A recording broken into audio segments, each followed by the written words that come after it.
The moment Lucas Hale reached across the bar and gently removed the car keys from his boss's trembling hand, he had no idea he was about to rewrite both their futures. She was Vivian Cross, the woman who could end his career with a single word, the executive everyone feared, now barely able to stand. Everyone else had looked away. But Lucas, a widowed father who understood loss better than most, couldn't. One act of simple decency on a rainy Seattle night would shatter the careful walls they'd both built around their broken hearts. If you want to see how a quiet choice can change everything, stay until the end.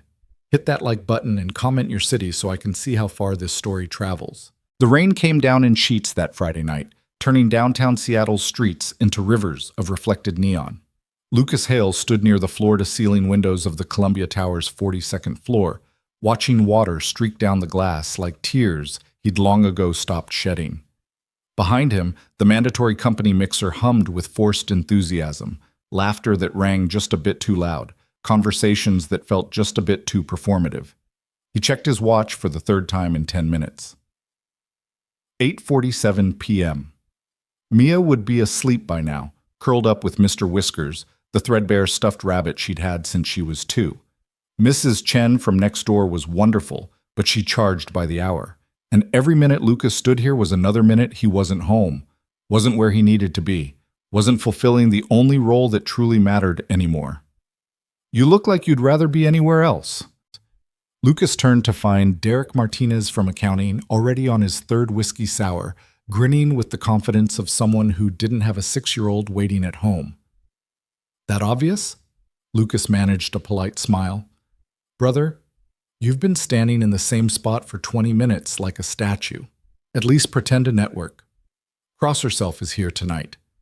Derek gestured with his glass toward the bar, sloshing amber liquid dangerously close to the rim. "First time she's shown up to one of these in, hell, I don't even know. Years, maybe." Lucas followed Derek's gaze across the crowded room. He'd heard about Vivian Cross long before he'd ever seen her. Everyone had.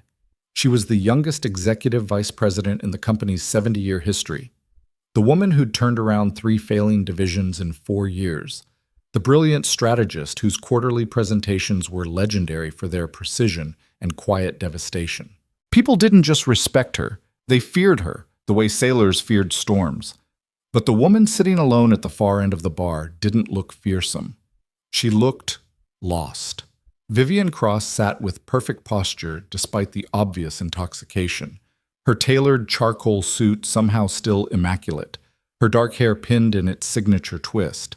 But her eyes, even from across the room, Lucas could see something broken in them, something raw and unguarded that didn't belong on the face of someone so powerful. "She's been there for over an hour," Derek continued, oblivious to the way Lucas had gone still. "Just drinking, not talking to anyone. Weird, right? I mean, she's the one who sent out the email about building company culture through interpersonal connection or whatever corporate speak that was." Lucas didn't respond. He was watching the way Vivian's hand trembled slightly as she raised her glass, the way she seemed to be looking at something far beyond the bottles lined up behind the bar. "Anyway, I'm going to try my luck with the new girl from marketing. You should at least grab a drink, man. Loosen up." Derek clapped him on the shoulder and disappeared into the crowd. Lucas stayed where he was, unable to look away. He recognized that look. He'd seen it in his own mirror for months after Emma died. That desperate attempt to appear normal while your entire world crumbled behind your carefully maintained facade. The way you could be surrounded by people and still feel utterly, devastatingly alone. Around the bar, groups of employees laughed and networked, their voices a constant buzz of professional ambition and weekend plans. But there was a radius of empty space around Vivian, a no-man's land that no one dared cross. Lucas watched as Jim from operations started toward her, then thought better of it and veered away. As Sarah from HR glanced over, caught Vivian's eye, then quickly looked elsewhere.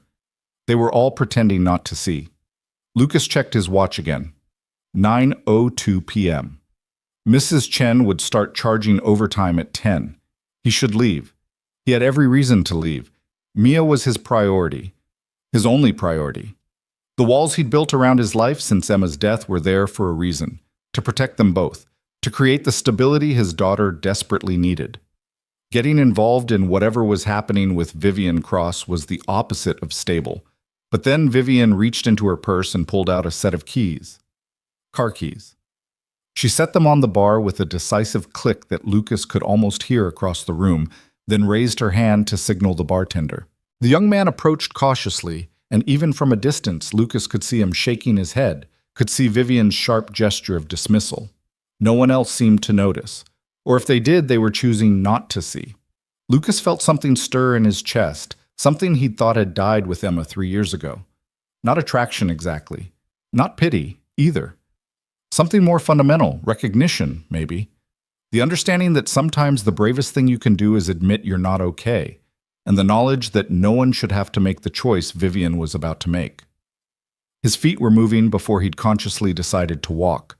Through the clusters of networking colleagues, past the table of appetizers no one was eating, around the desperate laughter of people trying too hard to have fun at a mandatory work event. The bartender had moved away by the time Lucas reached the bar.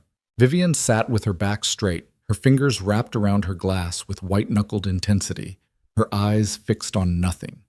Lucas pulled out the stool next to her and sat down. For a long moment, she didn't acknowledge his presence. He could smell her perfume, something subtle and expensive, mixed with the sharp scent of top-shelf vodka. Up close, he could see the tiny cracks in her armor, the mascara just slightly smudged at the corner of one eye, the tension in her jaw, the way her breathing was just a fraction too controlled. "Ms. Cross," he said quietly. She turned her head slowly, and Lucas found himself looking into eyes that were simultaneously sharp and devastatingly empty. Green, he noticed, the kind of green that looked like ocean glass held up to sunlight. Lucas Hale. Her voice was surprisingly steady, given the empty glasses lined up in front of her. Operations analyst. Hired 8 months ago. Performance reviews consistently above average. Single father. She picked up her glass and took a slow sip.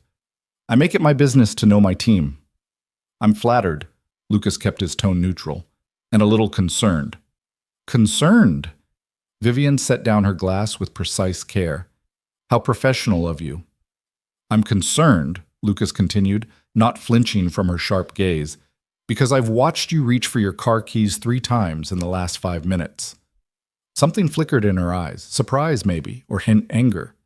"And that's your business because—" "It's not." Lucas glanced at the keys on the bar. Audi. He'd noticed her car in the executive parking garage, sleek, black, probably cost more than he made in 2 years. "But I'm making it my business anyway." Vivian's laugh was sharp and bitter. "How noble. Let me guess, you're about to lecture me about responsibility? About making good choices? About the company's policy regarding, I'm about to offer you a ride home."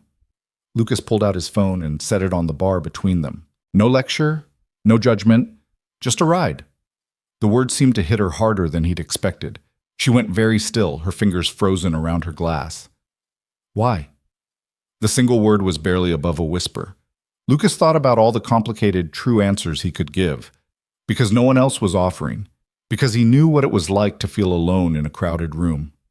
Because the look in her eyes reminded him of his own reflection in those first terrible months. Instead, he said simply, "Because it's the right thing to do." Vivian stared at him for what felt like an eternity. Around them, the party continued. Someone dropped a glass, laughter erupted from a group near the windows. A phone rang and went unanswered. But in the small space between them, the world had gone very quiet. "You don't know me," she said finally. "No," Lucas agreed. "I don't." "I could make your life very difficult." "I know." "I could fire you for this, for presuming pator—" "You could." Lucas met her eyes steadily. "But you won't. How can you be so sure?" "Because," Lucas said gently, "you're not that person. Not really." For a moment, he thought he'd overstepped. Vivian's expression went cold, her shoulders tensing as if preparing to deliver one of the devastating put-downs she was famous for in board meetings. But then, almost imperceptibly, she sagged. It was barely visible, a slight softening of her rigid posture, a breath released too slowly. But Lucas had spent 3 years learning to read the subtle signs of someone trying not to break. He recognized surrender when he saw it. "My car," she began. "I'll arrange for it to be picked up tomorrow. Give me your address, and I'll drive you home in mine. Your car is probably a 2015 Honda Civic with a car seat in the back, and Cheerios ground into the upholstery," Lucas finished. "I know, it's not what you're used to, but it's clean, it's safe, and it will get you home." Vivian looked at him for a long moment, and Lucas had the strange sensation of being truly seen, not just observed, but understood in a way that made him feel suddenly vulnerable. "You have a daughter," she said. It wasn't a question. "Yes." "How old?" "6. Her name is Mia." "You should be home with her." There was no accusation in Vivian's voice, just a flat statement of fact. "I should be," Lucas agreed, "but I'm here instead, at a mandatory mixer, watching my boss try to drive home drunk. Life rarely works out the way it should." Something that might have been a smile flickered at the corner of Vivian's mouth. "No," she said quietly. "It doesn't." She reached for the car keys on the bar, and for a heart-stopping moment, Lucas thought she was going to take them, going to insist on her right to make her own terrible choices. But instead, she pushed them across the polished wood toward him. "I live in Capitol Hill," she said. "The Bellevue Towers. Do you know it?" Lucas knew it. Everyone in Seattle knew it. The Bellevue Towers were where tech millionaires and executives nested, all glass and steel and obscene wealth. "I know it," he said, pocketing her keys. "I'm on the top floor." "Of course you are." This time, Vivian definitely smiled, though it was sad and fleeting. "Was that sarcasm, Mr. Hale?" "Observation, Miss Cross?" She stood, and Lucas quickly rose with her, steadying her elbow when she swayed slightly. She jerked away from his touch as if burned, then immediately steadied herself with one hand on the bar. "I can walk," she said, her voice sharp with wounded pride. "I don't doubt it," Lucas replied, "but you don't have to, not alone." For a moment he thought she might refuse, but then she nodded, a single sharp dip of her head, and allowed him to guide her toward the exit. The walk across the crowded room felt like a marathon. Lucas could feel eyes on them, curious glances, knowing looks, the kind of attention that would fuel Monday morning gossip for weeks. He saw Derek's eyebrows shoot up, saw Sarah from HR pull out her phone with poorly concealed excitement. He didn't care. Let them talk. Let them speculate. He'd learned 3 years ago that the only opinions that mattered were your own and your daughter's, and Mia would approve of this choice. She'd been the one to tell him, with all the wisdom of a 6-year-old who'd lost her mother, that helping people is always right, Daddy. Always. The elevator ride down was silent except for the soft jazz playing through hidden speakers. Vivian stood as far from Lucas as the small space allowed, her reflection in the polished doors showing a woman still fighting for composure. "You're going to miss your daughter's bedtime," she said as the numbers descended. "I already did," Lucas replied. "Mrs. Chen puts her down at 8. "Mrs. Chen?" "My neighbor. She watches Mia when I have to work late, or attend mandatory mixers." Vivian's reflection frowned. "I'm sorry." "For what?" "For making these events mandatory, for keeping you from your daughter, for—" She trailed off, her voice suddenly thick. "For being human?" Lucas offered gently. The elevator chimed, announcing the parking garage. The doors opened onto rows of expensive cars gleaming under fluorescent lights. Lucas's Civic looked exactly as he'd described it, practical, worn, slightly dusty. Next to the Mercedes and Teslas and BMWs surrounding it, it might as well have been a dinosaur. He opened the passenger door for Vivian, then had to move the booster seat from the front to the back to make room.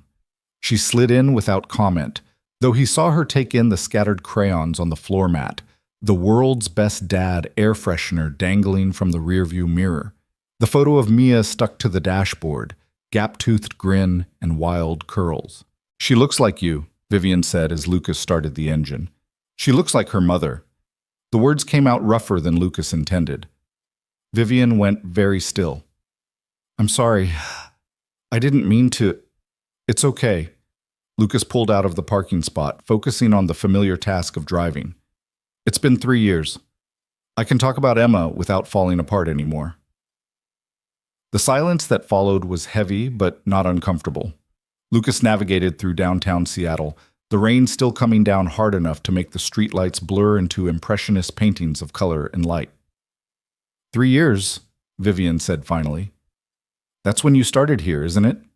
8 months ago, you said you were hired, but your file says you transferred from the Tacoma office 3 years ago. Lucas shouldn't have been surprised she knew. Vivian Cross didn't miss details. I needed a fresh start, he said. Tacoma had too many memories. Every restaurant, every park, every street corner, Emma was everywhere. I thought if I could just start over somewhere new, maybe Mia and I could breathe again. Did it work? Lucas thought about their small apartment in Queen Anne, about Mia's new school, about the careful routine they'd built. Sometimes, most days, he paused. Not as well as I'd hoped. It never does, Vivian murmured, so quietly Lucas almost missed it. He glanced at her. Ms. Cross? Vivian. She was staring out the window at the rain-soaked streets. If you're going to drive me home drunk and learn all my secrets, you should at least call me by my name. Vivian, Lucas corrected, can I ask you something? You can ask. I may not answer. Why tonight? Why the mixer, the drinking, all of it? For a long moment, he thought she wouldn't respond. They passed through the International District, past closed shops and late-night restaurants, the city a blur of rain and neon. Because, Vivian said finally, her voice barely audible over the rain, 5 years ago today, I was supposed to get married. Lucas's hands tightened on the steering wheel. Supposed to? He died 6 weeks before the wedding, brain aneurysm, perfectly healthy one moment, gone the next. Her voice was flat, emotionless, the tone of someone who'd told this story so many times it had lost all meaning. No warning, no goodbye, no chance to say all the things I should have said. I'm sorry. The words felt inadequate, but Lucas meant them. Everyone's sorry. That's what they always say. I'm so sorry for your loss, as if their sorrow somehow makes it better, as if anything could make it better. Lucas knew that anger, that bitter resentment toward empty platitudes. He'd felt it himself in those first months after Emma's accident. You're right, he said. Nothing makes it better. The loss stays. The hole in your life stays. The pain stays. People mean well, but they don't understand that sorry isn't a magic word that fixes anything. Vivian turned to look at him, her green eyes sharp even through the haze of alcohol. You do understand. Yes.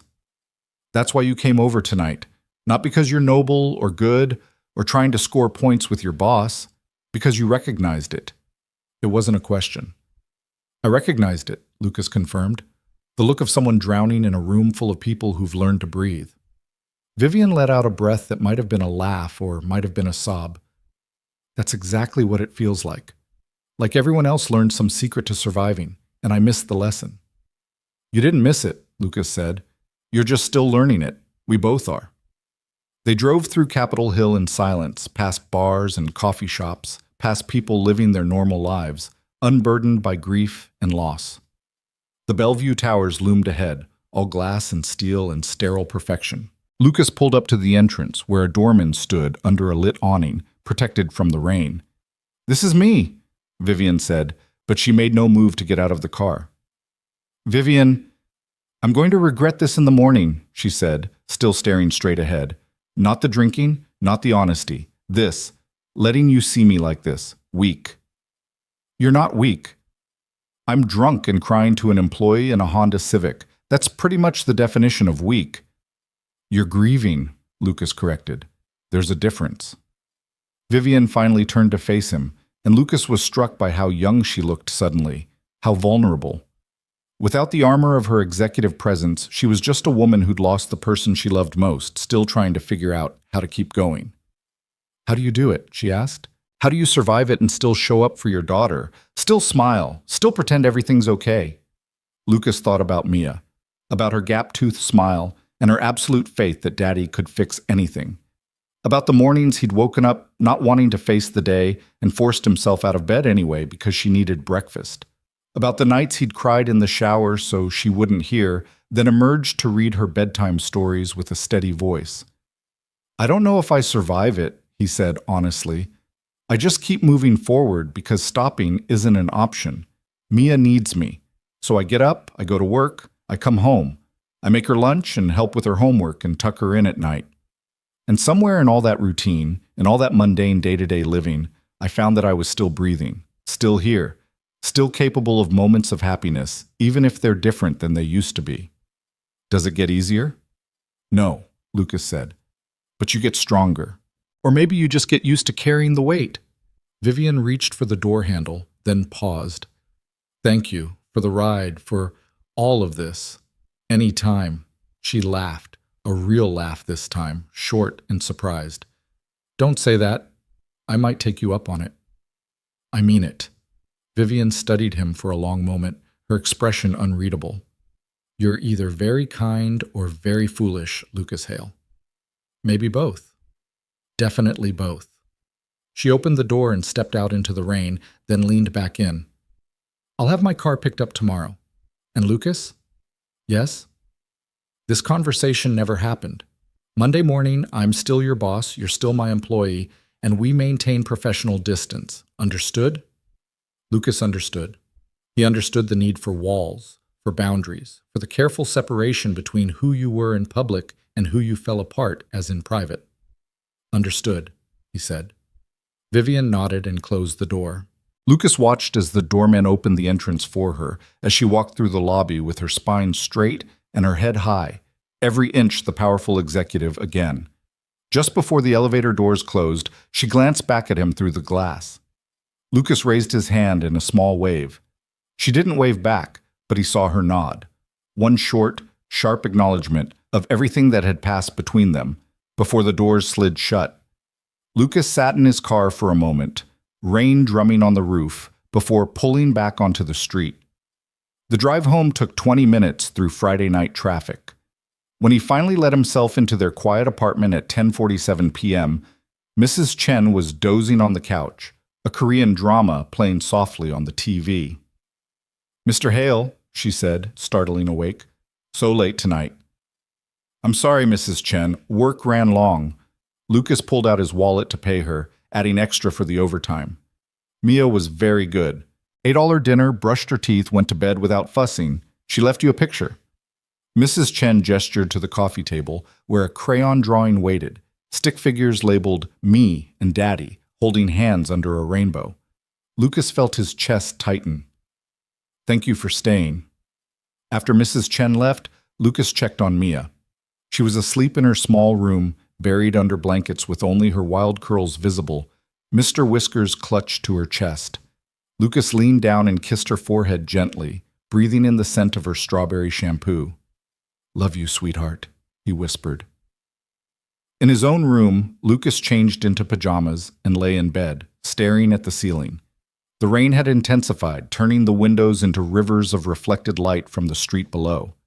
He thought about Vivian, alone in her tower, probably regretting every word she'd said.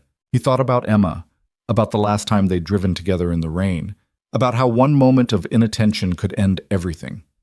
He thought about the keys to Vivian's car, still in his jacket pocket, and the strange intimacy of holding someone's trust in the palm of your hand. His phone buzzed on the nightstand. A text from an unknown number. Thank you. VC. Lucas stared at the message for a long time before typing back. You're welcome. Sleep well. The response came almost immediately. I doubt that, but I'll try. Lucas set his phone down and closed his eyes, listening to the rain. Tomorrow was Saturday. Mia's soccer game, grocery shopping, the library, all the small rituals that made up their life. Monday would bring work and professional distance and the careful pretense that tonight had never happened. But for now, in the quiet space between Friday and the rest of his life, Lucas let himself acknowledge the truth. Something had shifted tonight. Some door had opened that he wasn't sure could ever be fully closed again. In Capitol Hill, in a tower that touched the clouds, Vivian Cross stood at her floor-to-ceiling windows and watched the city blur beneath the rain. Her phone sat on the counter, Lucas's reply glowing on the screen. I doubt that, but I'll try. She'd been trying for 5 years, trying to move forward, trying to rebuild, trying to convince herself that success and power could fill the space where love used to be. Tonight, for the first time, Someone had seen through all of it. Not because they wanted something from her, not because they were trying to advance their career, but simply because they recognized the same pain in her that they carried themselves. Vivian pressed her forehead against the cool glass and let herself cry, really cry, for the first time in months. And somehow, knowing that somewhere across the city, Lucas Hale was probably doing the same thing, made it just slightly more bearable. The rain continued to fall over Seattle, washing the streets clean, carrying away the debris of broken days and lonely nights. Neither of them knew it yet, but this was only the beginning. The quiet choice Lucas had made tonight, to see someone when everyone else looked away, would ripple outward in ways neither of them could imagine. Sometimes the most important moments in our lives arrive disguised as simple decisions. Sometimes caring enough to stop someone from making a terrible choice is the first step toward both of you finding a different path entirely. And sometimes, on rainy Seattle nights, when the world feels too heavy to carry alone, a stranger's kindness is the only thing standing between drowning and learning to breathe again. Monday morning arrived with the kind of relentless Seattle drizzle that made everything feel gray and uncertain. Lucas sat at his desk in the operations department, surrounded by the familiar hum of computers and quiet conversations, trying to focus on the quarterly report spreadsheet in front of him. The numbers blurred together, meaningless columns of data that required his attention but couldn't hold it. He'd spent the weekend in a state of careful normalcy. Saturday had been Mia's soccer game. She'd scored her first goal and screamed with delight, her tiny arms raised in victory. Sunday had been pancakes and cartoons, a trip to the library where Mia had checked out 7 books about dinosaurs, her current obsession. He'd smiled and laughed and played his role as devoted father with the ease of long practice. But underneath it all, he'd felt the weight of Friday night pressing against his consciousness, like a bruise that wouldn't fade. He hadn't heard from Vivian since those brief text messages. Her car had been picked up from the parking garage Saturday morning by a professional service. Lucas had checked, though he told himself he was just being thorough. He'd expected nothing more. She'd been clear about the boundaries, about the professional distance that would resume Monday morning. Still, he found himself glancing toward the executive floor elevators more often than necessary, his stomach tight with an anxiety he couldn't quite name. "Earth to Lucas," Derek's voice cut through his thoughts. "You okay, man? You've been staring at that same cell for like 10 minutes. Lucas blinked and forced his attention back to his colleague. "Just tired. Mia had a nightmare last night." It wasn't entirely a lie. Mia had woken up at 3 in the morning crying about monsters in her closet. Lucas had sat with her until she fell back asleep, his daughter's small hand wrapped around his finger, her breathing eventually evening out into the peaceful rhythm of childhood sleep. But the nightmare hadn't been what kept him awake afterward. "Yeah, well, join the club. Did you hear the gossip from Friday?" Derek rolled his chair closer, lowering his voice conspiratorially. "Apparently Cross got wasted at the mixer and had to be escorted out. Sarah from HR said she saw someone helping her to the elevator, but she couldn't see who it was." Lucas kept his expression carefully neutral. "People drink at those things. It happens." "Not Vivian Cross. She's like a robot, perfect, controlled, never puts a foot wrong." Derek shook his head. "Must have been something serious to rattle her that bad. I wonder what—" "Derek!" Lucas's tone was sharper than he intended. "Maybe we should focus on work instead of gossiping about our superiors." Derek held up his hands in mock surrender. "Whoa, okay. Someone's protective of the boss, or just cranky from lack of sleep." Before Lucas could respond, his desk phone rang. The caller ID showed an internal extension he didn't recognize, one with too many digits, the kind that meant it was coming from somewhere high up in the building. His heart kicked against his ribs. "Lucas Hale," he answered, keeping his voice professional. "Mr. Hale, this is Jennifer from Miss Cross's office." The voice was crisp, efficient, the kind of assistant who could probably run a small country if needed. "Ms. Cross would like to see you in her office at 10 o'clock. Please bring the Morrison account files." The line went dead before Lucas could respond. He sat frozen, the phone still pressed to his ear, while his mind raced through possibilities. The Morrison account was one he'd been working on for months, a complex logistical challenge involving international shipping routes and customs regulations. He'd submitted his analysis 2 weeks ago and hadn't heard anything since. This could be about work. Probably was about work. There was no reason to think, dude. Derek was staring at him with wide eyes. Did you just get summoned to Cross's office? For a meeting about the Morrison account, Lucas said, carefully placing the phone back in its cradle. Right, the Morrison account. Derek's tone made it clear he didn't believe that for a second. Well, it was nice knowing you. Should I start boxing up your desk now, or wait until after the execution? Lucas ignored him and pulled up the Morrison files on his computer, double-checking every detail, looking for any flaws she might have found in his work. Because that had to be what this was about. Work. Professional matters. Nothing to do with Friday night with rain-streaked windows and confessions in the darkness of his car. The hour until 10 o'clock felt like both an eternity and an instant. Lucas organized the files with shaking hands, rehearsed professional greetings in his head, and tried desperately not to think about the way Vivian had looked at him before the elevator doors closed. That brief moment of vulnerability before the walls went back up. At 9:58, he stepped into the elevator that would take him to the executive floor. The doors closed and he watched the numbers climb, each one bringing him closer to a conversation he couldn't predict. The executive floor was everything the operations department wasn't. Plush carpet instead of industrial tile, original art on the walls instead of motivational posters, the kind of hushed quiet that came from soundproofing and privilege. Jennifer sat at a desk outside Vivian's office, her silver hair perfectly styled, her expression giving away nothing. Mr. Hale, right on time. She gestured toward the door. You can go in. Miss Cross is expecting you. Lucas knocked twice, heard a muffled enter, and stepped into Vivian Cross's domain. The office was exactly what he'd expected, and nothing like it at the same time. Floor-to-ceiling windows offered a panoramic view of Seattle, the Space Needle visible in the distance through the morning mist. The furniture was modern and expensive, all clean lines and subtle power. Degrees from Harvard and Wharton hung on one wall alongside industry awards and commendations.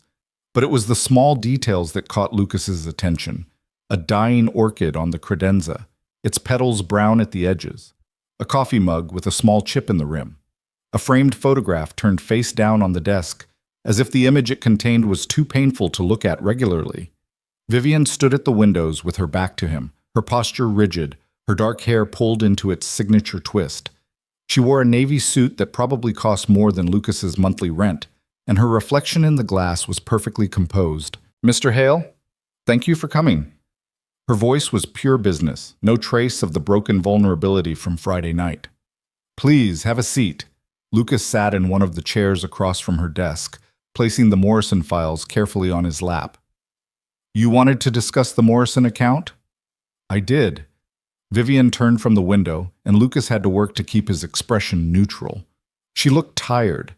There were faint shadows under her eyes that even expertly applied makeup couldn't quite hide, but otherwise perfectly in control. Your analysis was thorough. Impressive, actually. The solution you proposed for the customs bottleneck would save the company approximately $300,000 annually. Lucas felt a flicker of relief mixed with confusion. Thank you. I'm glad it was helpful. It was more than helpful. It was exactly the kind of innovative thinking we need. Vivian moved to her desk but didn't sit, instead standing behind her chair like it was a shield. I'm recommending you for the senior analyst position that's opening up next quarter. Jennifer will send you the details. Thank you. That's unexpected. You've earned it. Vivian's tone was crisp, professional, brooking no argument. Your work speaks for itself. Silence fell between them, heavy and awkward. Lucas waited for her to dismiss him, to send him back to his desk with this unexpected good news. Instead, Vivian's fingers tightened on the back of her chair, her knuckles going white. I also wanted to thank you, she said quietly, her eyes fixed on the Morrison files in his lap rather than his face. For Friday night, that was kind of you. It was nothing. It wasn't nothing. Now she did look at him, and Lucas saw a flash of something raw in those green eyes before she shuddered it away. You went out of your way when you had every reason not to. You were discreet. You didn't take advantage of the situation or use it for leverage. That's rare. Lucas shifted uncomfortably. I just did what anyone would have done. No. Vivian's voice was sharp. You did what no one else did. Everyone at that mixer saw me. They knew. And they all looked away because it was easier, safer, more comfortable than getting involved. You didn't. Ms. Cross, I'm not finished. She moved around the desk and sat down, folding her hands precisely on the polished wood surface. What I said in your car, about my fiancé, about the anniversary, I need you to understand that it stays between us. I don't share personal information with employees. I don't form attachments at work. I maintain boundaries for a reason. I understand, Lucas said, even though he wasn't sure he did. Do you? Vivian's gaze was penetrating. Because I need to know that you won't use what you learned against me. I need to know that come tomorrow, next week, 6 months from now, you won't walk into my office thinking we have some special connection or that the rules don't apply to you. The words stung more than Lucas wanted to admit. I would never. I know you wouldn't. That's why you're here. Vivian pulled open a drawer and retrieved something, sliding it across the desk toward him. But I also know that doing the right thing shouldn't go unacknowledged. Lucas looked down at what she'd given him. 2 tickets. He picked them up, his confusion deepening as he read the details. Pacific Northwest Ballet. The Nutcracker. Saturday evening, December 14th. Orchestra seats, center section. I don't understand, he said slowly. You mentioned your daughter, Mia, age 6. Vivian's expression was carefully neutral. The Nutcracker is traditionally a performance children enjoy. I thought perhaps she might like to attend. Lucas stared at the tickets in his hands, awareness dawning slowly. These weren't just tickets. They were orchestra seats to one of the most popular performances of the season, the kind of tickets that sold out months in advance and cost more than Lucas spent on groceries in a month. Ms. Cross, I can't accept these. This is too much. It's a thank you, nothing more. But there was something in her voice that suggested it meant more than she was willing to say. I had a subscription and no longer attend. They would go to waste otherwise. It was a lie. Lucas was almost certain, a polite fiction to let him accept without feeling indebted. But looking at Vivian's carefully composed face, he understood that refusing would be an insult to whatever fragile bridge she was trying to build between Friday's vulnerability and Monday's professionalism. Thank you, he said quietly. Mia will love it. Good. Vivian's shoulders relaxed fractionally. There's a card in the envelope. It has my personal cell number. If you have any issues with the tickets, any problems at all, contact me directly. Lucas slid the card out and read it. Heavy cream cardstock with embossed lettering and a phone number written in elegant script. Not a business card. Something personal. Is there anything else you needed? Vivian asked, her tone suggesting the meeting was over. No, thank you for the opportunity. And the tickets. Lucas stood, gathering the Morrison files. I'll make sure to do justice to the senior analyst position. I have no doubt you will. Lucas was at the door when Vivian spoke again, her voice softer than before. Mr. Hale? Lucas. He turned back. She was standing again, silhouetted against the windows, the gray Seattle sky framing her like a photograph. You asked me Friday night how I survive it, how I keep going. She paused, and Lucas saw her hands clench briefly at her sides. The truth is, I don't know if I am surviving it. I just know that Saturday morning, when I woke up expecting to feel humiliated about what I'd revealed to you, I felt something else instead. What did you feel? Vivian's smile was small and sad and genuine. Less alone. So thank you for that too. Before Lucas could respond, she turned back to the window, effectively dismissing him. He left quietly, pulling the door closed behind him with a soft click. Jennifer didn't look up from her computer as he passed, but Lucas thought he caught the ghost of a knowing smile on her face. The elevator ride down felt surreal. Lucas kept looking at the tickets in his hand, at the card with Vivian's personal number, trying to reconcile the controlled executive from the meeting with the broken woman from Friday night. They were the same person, he knew that, but understanding how someone could be both strong and fragile, closed off and desperately lonely, was like trying to solve a puzzle with half the pieces missing. Derek pounced the moment Lucas returned to his desk. Well?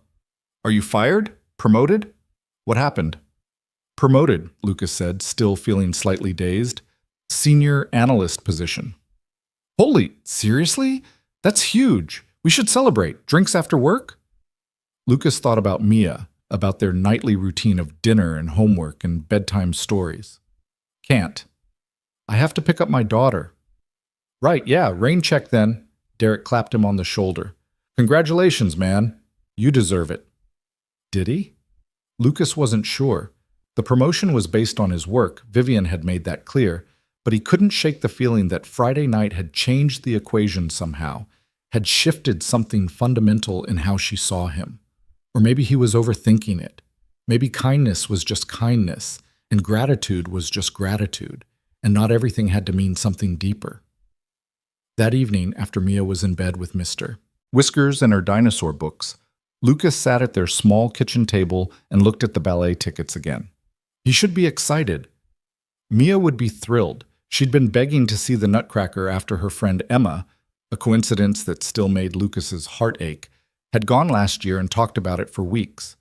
But accepting the tickets felt like accepting something more, an acknowledgement that Friday night had mattered, that the boundaries Vivian insisted on maintaining were already more porous than either of them wanted to admit. His phone buzzed. A text from an unknown number, though he recognized it from the card. I hope I didn't overstep with the tickets. If it makes you uncomfortable, I understand. VC Lucas stared at the message for a long time, his thumb hovering over the keyboard. He could thank her politely and maintain distance. He could deflect, keep everything professional and safe and uncomplicated. Instead, he typed the truth. You didn't overstep. Mia's going to be so excited she might explode. Thank you for thinking of her. The response came quickly. Children should get to experience magic, especially children who've had to learn about loss too early. Lucas felt his throat tighten. He thought about deleting the conversation, about setting clear boundaries and keeping his personal life separate from work. But his fingers had other ideas. She's resilient, stronger than I am, most days. I doubt that. Children are strong because their parents carry the weight so they don't have to. Is that what you think I'm doing? I think you're doing what all good parents do, loving your child enough to keep standing even when you want to fall down. Lucas set the phone down and pressed his palms against his eyes. He shouldn't be having this conversation. Vivian had made it clear that personal connections were off limits, that professional boundaries mattered. Yet here they were, trading texts about loss and resilience and the private struggles they both tried so hard to hide. His phone buzzed again. I should let you go. I'm sure you have better things to do than text your boss on a Monday night. Actually, Mia's asleep and I'm just sitting here avoiding the laundry, so you're saving me from domestic responsibility. Always happy to enable procrastination.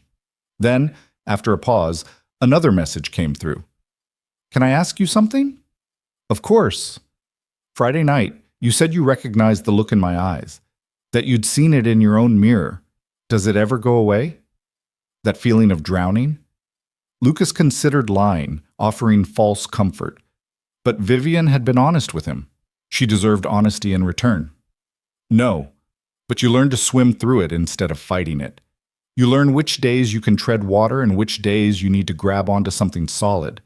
You learn that surviving isn't the same as being okay, but it's enough. That's depressing. That's realistic. But here's the thing. You also learn that there are still good moments, still things worth showing up for, still people who make the weight a little lighter. It doesn't fix the loss, but it makes the carrying more bearable. Several minutes passed without a response. Lucas wondered if he'd said too much, pushed too hard. Then his phone lit up again. Thank you for being honest. Most people just tell me it gets better. It doesn't get better, but you get stronger, or you just get used to carrying the weight. You said that to me Friday night, did I? I don't remember much of that conversation clearly. Lucas smiled despite himself. You remember enough to be embarrassed about it. Mortified, actually. I don't usually fall apart in front of employees. You didn't fall apart. You were just human. In my position, being human is a luxury I can't afford. Lucas thought about that, about the loneliness of leadership, of being the person everyone looked to for answers when you had none for yourself. Everyone's human, Vivian, even executives who live in towers and run billion-dollar divisions. Pretending otherwise just means you drown alone instead of asking for help. The response took even longer this time. I should go. Early meeting tomorrow. But Lucas? Yes? I'm glad you came over to the bar Friday night. I'm glad someone finally decided to see me instead of looking away. Anytime. I meant that. Dangerous words, Mr. Hale. Maybe. But true ones. Good night, Lucas. Good night, Vivian. Lucas set his phone on the table and stared at it like it might suddenly make sense of everything he was feeling. This was complicated, messy, potentially career-ending if anyone found out he was having late-night text conversations with his boss that had nothing to do with work and everything to do with shared grief and unexpected connection. He should stop, create distance, focus on his daughter and his career and the carefully structured life he'd built from the ruins of his marriage.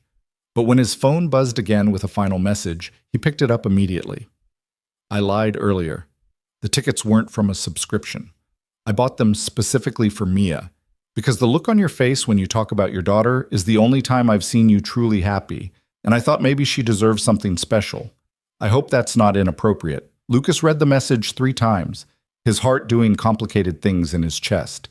He thought about Vivian in her tower, alone with her grief and her power and her carefully maintained walls. He thought about the dying orchid in her office, the face-down photograph, the shadows under her eyes that makeup couldn't hide. He thought about what it must have cost her to admit that she'd bought the ticket specifically for his daughter, to acknowledge that she'd been thinking about them beyond the boundaries of professional necessity. It's not inappropriate. It's kind. Mia's gonna love them, and I'm grateful. More than I can say in a text message. Then don't say it in a text. Bring Mia to the performance. Let her have a night of magic. That's thanks enough. Lucas wanted to write more, to say something profound about connection and vulnerability and the strange intimacy of shared loss. But sometimes the most important things couldn't be captured in words. We'll be there. And Vivian? Yes? Thank you for letting me see you, not the executive or the boss or the brilliant strategist, just you. The person behind all the armor. That's the most dangerous thing anyone's ever said to me. Why? Because it makes me want to let you keep seeing, and that's terrifying. Lucas sat with that confession for a long moment, understanding the weight of what she was saying. Then he typed the only response that felt true. Being seen is terrifying, but being invisible is worse. I should know. I've tried both. Which is better? I'm still figuring that out. But I think maybe having one person who actually sees you is worth the risk. Just one person? Maybe that's all any of us need. One person who looks past the armor and doesn't run away from what they find. And if what they find is broken, then maybe you find someone else who's broken in similar ways. Maybe that's how we survive. Not by fixing ourselves, but by finding people who understand that broken doesn't mean worthless. The phone stayed silent for so long that Lucas thought the conversation was over. He was about to set it down when one final message appeared. I haven't talked to anyone like this since he died. Haven't let anyone close enough to see the cracks. It should scare me more than it does. But it doesn't? It does. But it also feels like breathing after being underwater for 5 years. So thank you for that, for making me feel less alone. Even if it's complicated and probably inadvisable and might implode spectacularly. You're welcome. And Vivian? Yes? Same. On all counts. This time when the conversation ended, Lucas felt something shift in his chest. Not the sharp pain of grief he'd grown accustomed to, but something softer. Not healing, exactly. Not moving on. But maybe, just maybe, the beginning of moving forward. He checked on Mia one more time before bed, adjusting her blankets and kissing her forehead. In the morning, he'd tell her about the ballet tickets.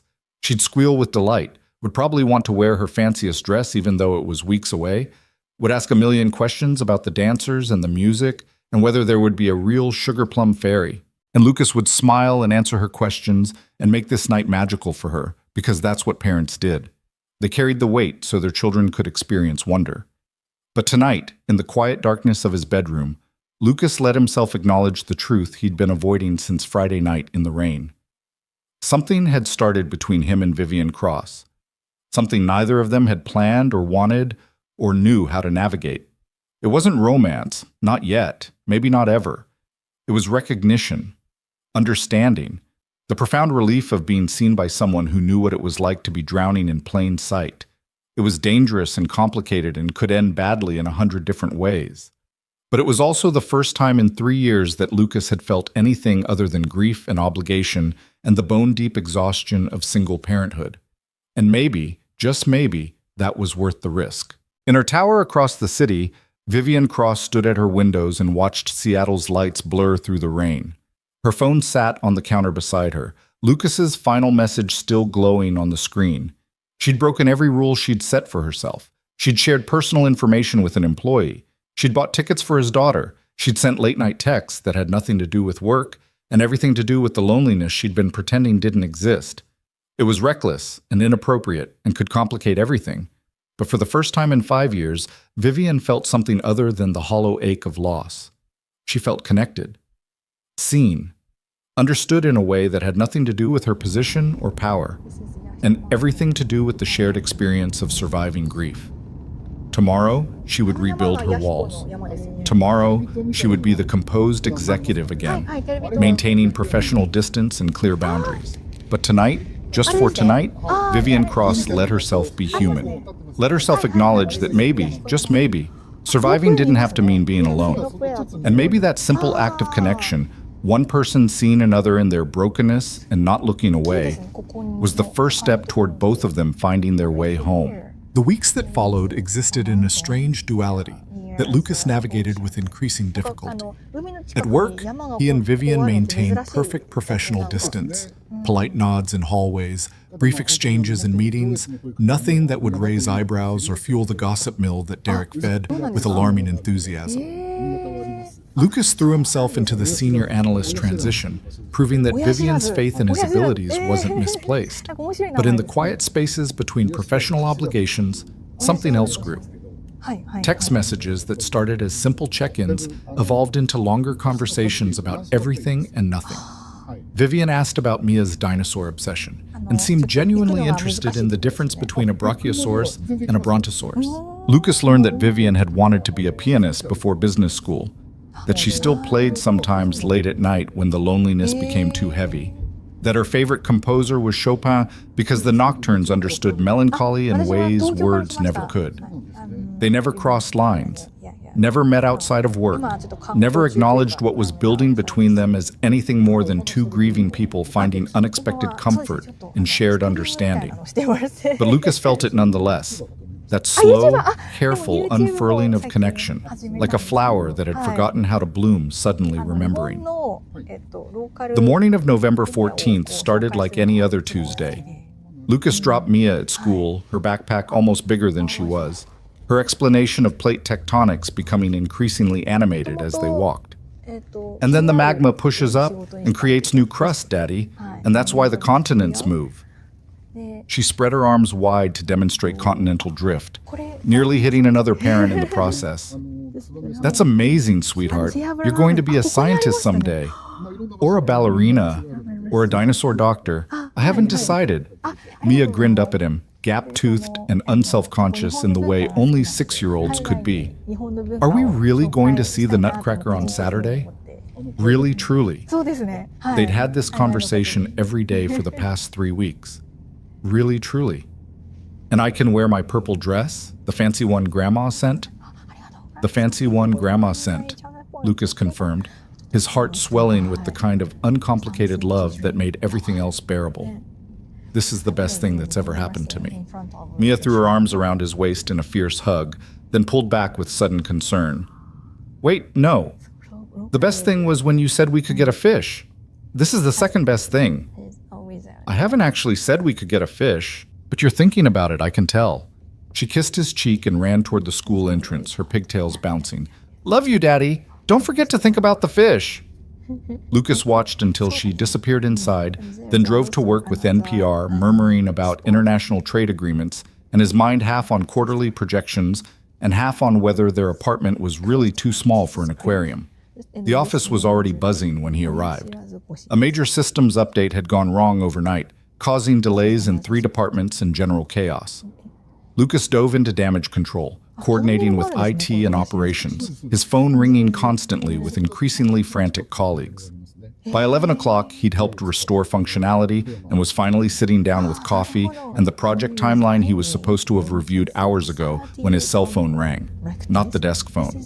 His personal cell, the one only Mia's school and Mrs. Chen had the number for. His stomach dropped before he even looked at the screen.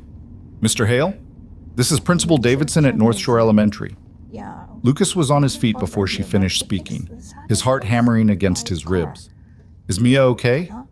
"There's been an incident. Mia fell during recess and hit her head. She's conscious and talking, but we've called an ambulance as a precaution. She's asking for you." The world narrowed to a pinpoint. "I'm on my way. Tell her I'm coming. Tell her..." His voice cracked. "Tell her Daddy's coming." He was grabbing his jacket, his keys, moving toward the elevator in a blind panic when Derek caught his arm. "Lucas, what's wrong?" "Mia, school, ambulance."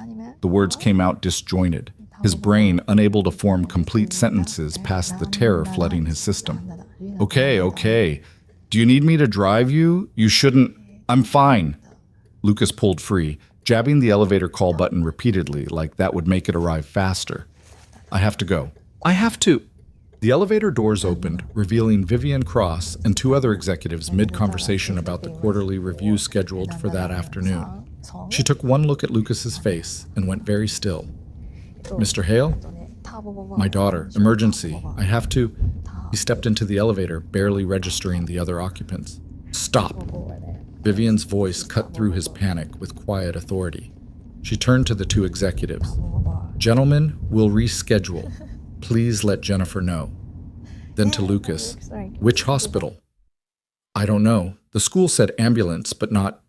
"Call them back. Find out." Vivian was already typing on her phone, her fingers moving with rapid precision. "I'm driving you." "You don't have to..." "I'm driving you," she repeated, brooking no argument. The elevator reached the parking garage and she swept out, Lucas following in her wake, his hands shaking too badly to dial his phone properly. She took it from him gently, found the school's number in his recent calls, and hit redial as they walked to her car. "This is Vivian Cross calling on behalf of Lucas Hale regarding his daughter Mia. Which hospital is the ambulance taking her to?" Lucas listened in a daze as she got the information, ended the call, and unlocked her Audi with a soft chirp. "Seattle Children's Hospital. Get in." He did, and Vivian pulled out of the parking garage with controlled speed, navigating downtown traffic with the focused intensity she brought to everything. Lucas sat rigid in the passenger seat, his mind spiraling through every worst-case scenario. Head injuries, concussions, bleeding, trauma. "She's going to be okay." Vivian's voice was steady, certain. "Children are resilient. Head injuries look worse than they are most of the time." "You don't know that." "You're right, I don't. But falling into catastrophic thinking won't help her or you." Vivian changed lanes smoothly, her eyes never leaving the road. "Tell me about her. Tell me about Mia." "What?" "You're spiraling. I can see it, so talk to me. Tell me about your daughter." Lucas tried to speak and found his throat too tight. He swallowed hard, forced words past the fear. "She wants to be a scientist, or a ballerina, or a dinosaur doctor. She can name 47 different species of dinosaur from memory, and she still sleeps with the stuffed rabbit her mother gave her the day she was born." "What else?" "She's obsessed with how things work, always asking questions, always wanting to understand. Last week she took apart the toaster trying to figure out how bread turned into toast. I came home and found pieces everywhere, and she looked up at me and said, 'Daddy, I think I made a mistake.'" Despite everything, Lucas felt his mouth twitch at the memory. "Did you get mad?" "How could I? She was just being curious, being herself." His hands clenched in his lap. "She's everything good that came from my marriage. Everything bright and pure and worth protecting. If anything happens to her, nothing is going to happen to her." Vivian's hand left the steering wheel briefly to squeeze his. The touch was fleeting but grounding. "You're going to get to the hospital, she's going to be scared and probably crying, and you're going to be exactly what she needs, her father, calm and present and strong. Can you do that?"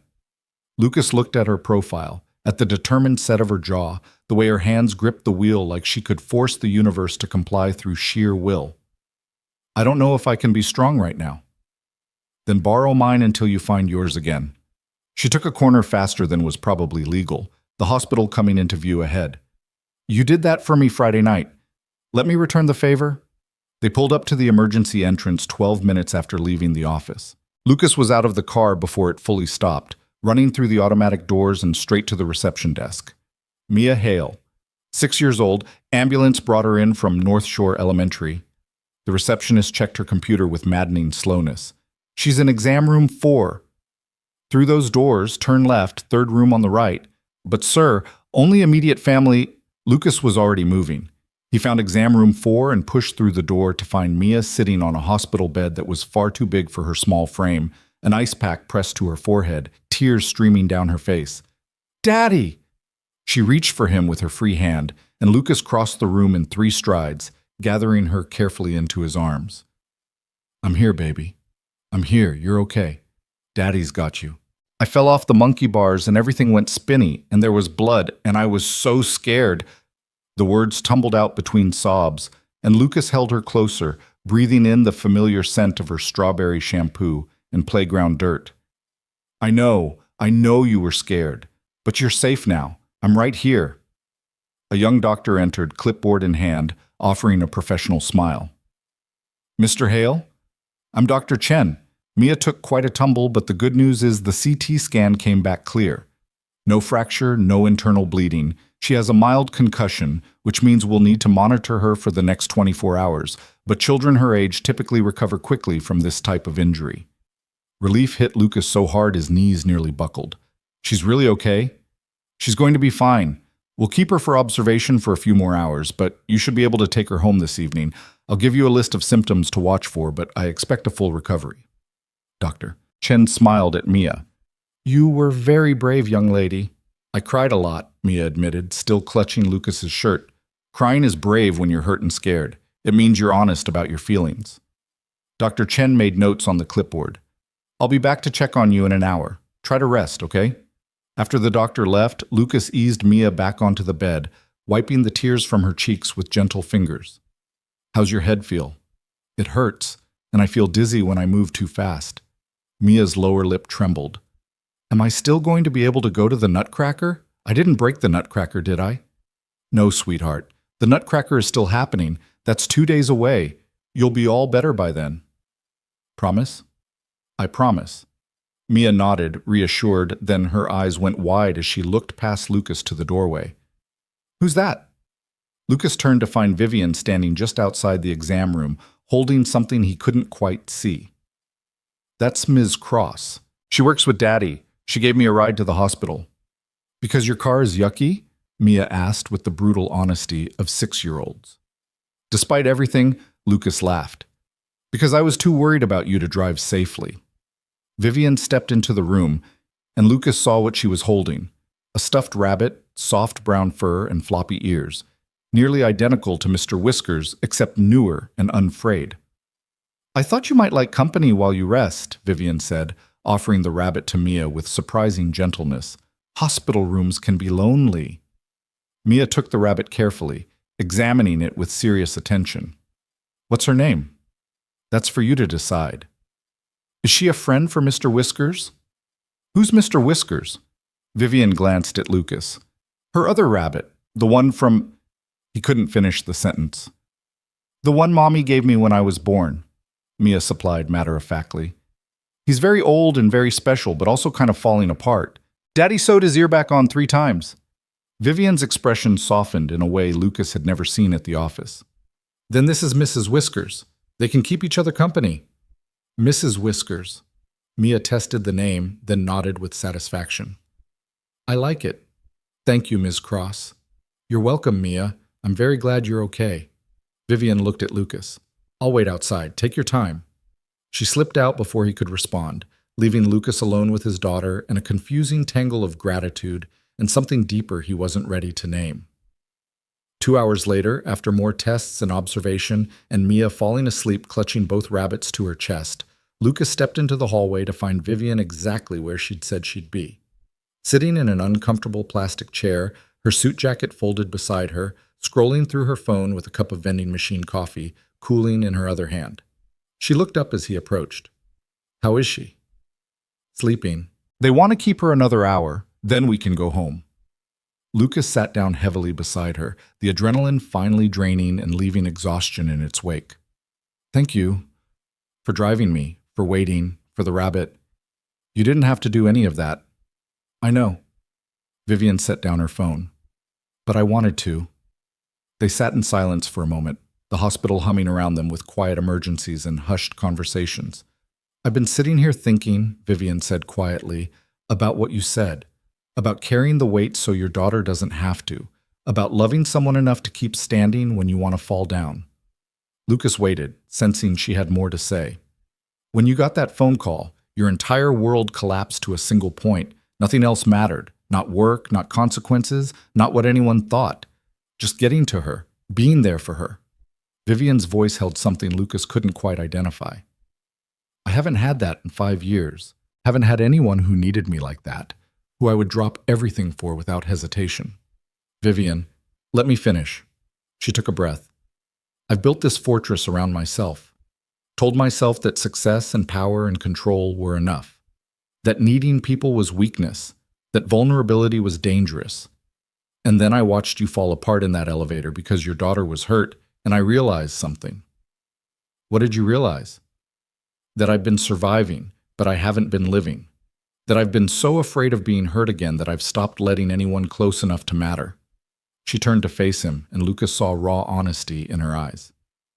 And then you came along and saw through all of it, saw me. And instead of running away or using it against me, you just stayed. Lucas felt his heart do something complicated in his chest. I stayed because I recognized you, because I've been where you are. I know, that's what makes this so terrifying. Vivian looked down at her hands, at the cooling coffee she'd been holding for 2 hours. I broke every rule I have by coming here today, by buying that rabbit for your daughter, by caring what happens to either of you. Do you regret it? No, that's the terrifying part. I should regret it. It's complicated and messy and could end badly in so many ways. But when I saw your face in that elevator, all I could think was that you shouldn't have to do this alone, that no one should have to carry that kind of fear by themselves. Lucas reached out and took the coffee from her hands, setting it aside, then covered her fingers with his own. Thank you for being here, for staying, for seeing me too. Vivian's breath hitched. Lucas, I know it's complicated. I know all the reasons this is a bad idea, but I also know that I haven't felt this seen, this understood, since Emma died. And that has to count for something. It counts for everything. That's the problem. She squeezed his hand gently. What are we doing here? I don't know, Lucas admitted. But maybe we don't have to figure it all out right now. Maybe we just take it one day at a time and see what happens. That's very unlike me. I plan everything. How's that working out for you? Vivian laughed, surprised and genuine. Terribly, actually. Then maybe try something different. Maybe try just being present in the moment instead of controlling every outcome. Is that what you do? I try to. Doesn't always work, but it's better than drowning in what-ifs. Lucas glanced back toward Mia's room. 3 years ago, I thought my life was over. Thought I'd never feel anything again except grief and the exhaustion of single parenthood. But Mia keeps teaching me that there's still joy to be found, still moments worth experiencing, still people worth letting in. And am I one of those people? Vivian's voice was barely above a whisper. I think you might be, if you're willing to risk it. Before Vivian could respond, Lucas's phone buzzed. A text from Mrs. Chen asking about Mia, followed by 3 from Derek demanding updates. He answered quickly, then looked up to find Vivian watching him with an expression he couldn't quite read. I should go, she said, standing and reaching for her jacket. You'll need time with Mia, and I have meetings I've already rescheduled once. Vivian, wait! Lucas stood as well. Will you come by? Tonight, I mean, to check on her. She'd like that, I think. And He paused, the words feeling significant in a way that made him nervous. I would too. Vivian went very still. Lucas, if I come to your home, we're crossing a line we can't uncross. I know. This could get complicated, messy, There are workplace policies, power dynamics, all sorts of reasons this is inadvisable. I know that too. Then why are you asking? Lucas thought about the way Vivian had dropped everything to drive him to the hospital, the way she'd waited for hours in uncomfortable chairs without complaint, the way she'd somehow known exactly what would comfort his daughter. He thought about their late-night texts, about shared grief and unexpected understanding, about the careful walls they'd both built starting to come down. Because, he said quietly, I'm tired of being safe. I'm tired of protecting myself from connection because I'm afraid of being hurt again. And I think you are too. Vivian's eyes were bright with something that might have been tears. What if I hurt you? What if this falls apart and I can't? What if it doesn't? What if we take the risk and find something worth keeping? You're asking me to gamble everything I've built on a maybe. No, I'm asking you to stop by my apartment tonight to check on a 6-year-old who just survived a scary experience and might like to see the kind woman who gave her Mrs. Whiskers. Everything else is just details we'll figure out as we go. Vivian studied his face for a long moment, and Lucas could see her calculating, analyzing, trying to find the safe path through dangerous territory. Then something shifted in her expression. A decision made, a leap taken. What time? Lucas felt relief and terror in equal measure. 7? That gives me time to get her settled, make dinner. Nothing fancy, just pasta and whatever else I can throw together. I'll bring wine and documents from the Morrison account so there's a plausible professional excuse for my visit. Plausible deniability, very strategic. I didn't get where I am without learning to cover my bases. But Vivian was smiling now, small and uncertain, but real. 7 o'clock. I'll be there. She left before Lucas could second-guess the invitation, her heels clicking down the hospital corridor with purposeful strides. Lucas watched her go, his heart pounding, wondering what exactly he'd just set in motion. Inside the exam room, Mia stirred and called for him. Lucas went to her immediately, smoothing her hair back from the bandage on her forehead. Hey, sweetheart, how are you feeling? Tired, and my head still hurts. She clutched Mrs. Whiskers closer. Is Miss Cross gone? She had to go back to work, but she might stop by tonight to check on you. Would you like that? Mia considered this with the seriousness she brought to all important decisions. Is she your friend? Yes, Lucas said, realizing as he spoke that it was true. She's my friend. Good. You should have more friends, Daddy. You're alone too much. The observation, delivered with childish bluntness, hit Lucas harder than expected. You think so? Grandma says you don't smile as much as you used to, that you're sad even when you're being happy for me. Mia reached up and patted his cheek with the earnest compassion only children possessed. But you smiled at Ms. Cross. A real smile. So she should be your friend. Lucas blinked against the sudden sting in his eyes. When did you get so wise? I'm 6. I've been alive a long time. Mia yawned hugely. Can we go home soon? I want Mr. Whiskers too. Mrs. Whiskers probably misses him. Soon, baby. Soon. That evening, after being cleared by the doctors and installing Mia on the couch with both rabbits, extra pillows, and a strict warning to rest, Lucas attempted to transform their small apartment into something presentable. It was an impossible task. The space was what it was, worn and cramped, showing every sign of being home to a single father and his daughter. Mia's drawings covered the refrigerator, dinosaur toys littered every surface, and no amount of frantic tidying could hide the fact that this was a far cry from Vivian's pristine tower. At 6:58, he gave up and started the pasta water boiling. At 7:02, there was a knock at the door. Vivian stood in the hallway holding a bottle of wine and a folder of documents, looking simultaneously out of place and exactly right in his doorway. She'd changed from her work suit into dark jeans and a soft gray sweater, her hair down for the first time Lucas had seen, falling past her shoulders in dark waves. Hi, she said, suddenly seeming as nervous as he felt. Hi, come in. She stepped inside, taking in the cramped space with observant eyes. Lucas waited for judgment, for the subtle expression of someone realizing the gap between their worlds was bigger than they'd thought. Instead, Vivian smiled at the dinosaur toys scattered across the floor. Impressive collection. Mia's very serious about her paleontology. Lucas took the wine and gestured toward the living room. She's on the couch if you want to say hello. Mia looked up as they entered, her face lighting up. Miss Cross, you came back. Did you come to see if Mrs. Whiskers is okay? I did. Vivian sat carefully on the edge of the couch. And to see how you're feeling. My head hurts a little, but not as much as before. And Daddy says I'm very brave. Mia held up both rabbits. Look, they're friends already. Mr. Whiskers was lonely, but now he has Mrs. Whiskers to talk to. That's wonderful.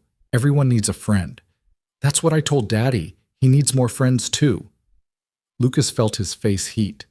Mia, let's maybe not, but it's true. You work too much and worry too much, and you never do fun things except with me. Mia looked at Vivian with complete sincerity. Will you be his friend? He likes you. I can tell because he does his hair different when he knows he's going to see you. Okay, that's enough wisdom from the 6-year-old. Lucas scooped Mia up gently. Time for you to rest while I finish dinner. But I'm not tired. Doctor's orders, rest. You can talk to Ms. Cross more at dinner. He carried Mia to her room despite her protests, tucking her in with both rabbits. Try to sleep for a little bit, okay? Okay, but Daddy? Mia grabbed his hand. I like Ms. Cross. She has kind eyes, like Mommy's pictures. Lucas felt his throat tighten. Yeah, baby, she does. Back in the kitchen, he found Vivian examining the drawings on the refrigerator with careful attention. She pointed to one showing a stick figure labeled Daddy, next to a much smaller stick figure labeled Me, and a cloud with a halo labeled Mommy Watching. She draws her mother? Vivian's voice was soft. Sometimes. She has very few memories of Emma. Mia was only 3 when she died. But she knows her mother loved her, and that seems to be enough. Lucas started chopping vegetables for the sauce, needing something to do with his hands. I'm sorry about the apartment. It's not exactly... It's perfect. Vivian turned to face him. It's clearly a home, full of life and love and all the beautiful mess that comes with actually living instead of just existing. Don't apologize for it. They worked in comfortable silence, Vivian opening the wine while Lucas finished cooking, their movements gradually synchronizing in the small space. It felt domestic in a way that should have been alarming, but wasn't. Over dinner, pasta with marinara sauce and garlic bread, nothing fancy but warm and filling, Mia peppered Vivian with questions about everything from her job to whether she liked dinosaurs to if she'd ever been to space. Vivian answered each question with surprising patience, and Lucas found himself watching the way she smiled at his daughter's enthusiasm, the way she listened like Mia's words actually mattered. After dinner, Mia fell asleep on the couch mid-sentence, exhausted from the day's trauma. Lucas carried her to bed again, this time certain she'd stay there, then returned to find Vivian washing dishes at his sink. You don't have to do that. I want to. She rinsed a plate and set it in the rack. Your daughter's amazing, by the way. Smart, curious, completely unfiltered. That's one way to describe her. Lucas picked up a dish towel and started drying. Sorry about the comments about my hair. Was she right? Do you do your hair differently when you know you're going to see me? Lucas felt heat creep up his neck. Maybe, sometimes. It's not a big deal. I think it's sweet. Vivian handed him another plate, their fingers brushing. Neither of them pulled away. Lucas, I need to tell you something. His stomach tightened. Okay. When I lost James, I thought I knew what grief was. But watching you today, seeing the terror in your eyes when you thought something might have happened to Mia, I realized I didn't understand at all.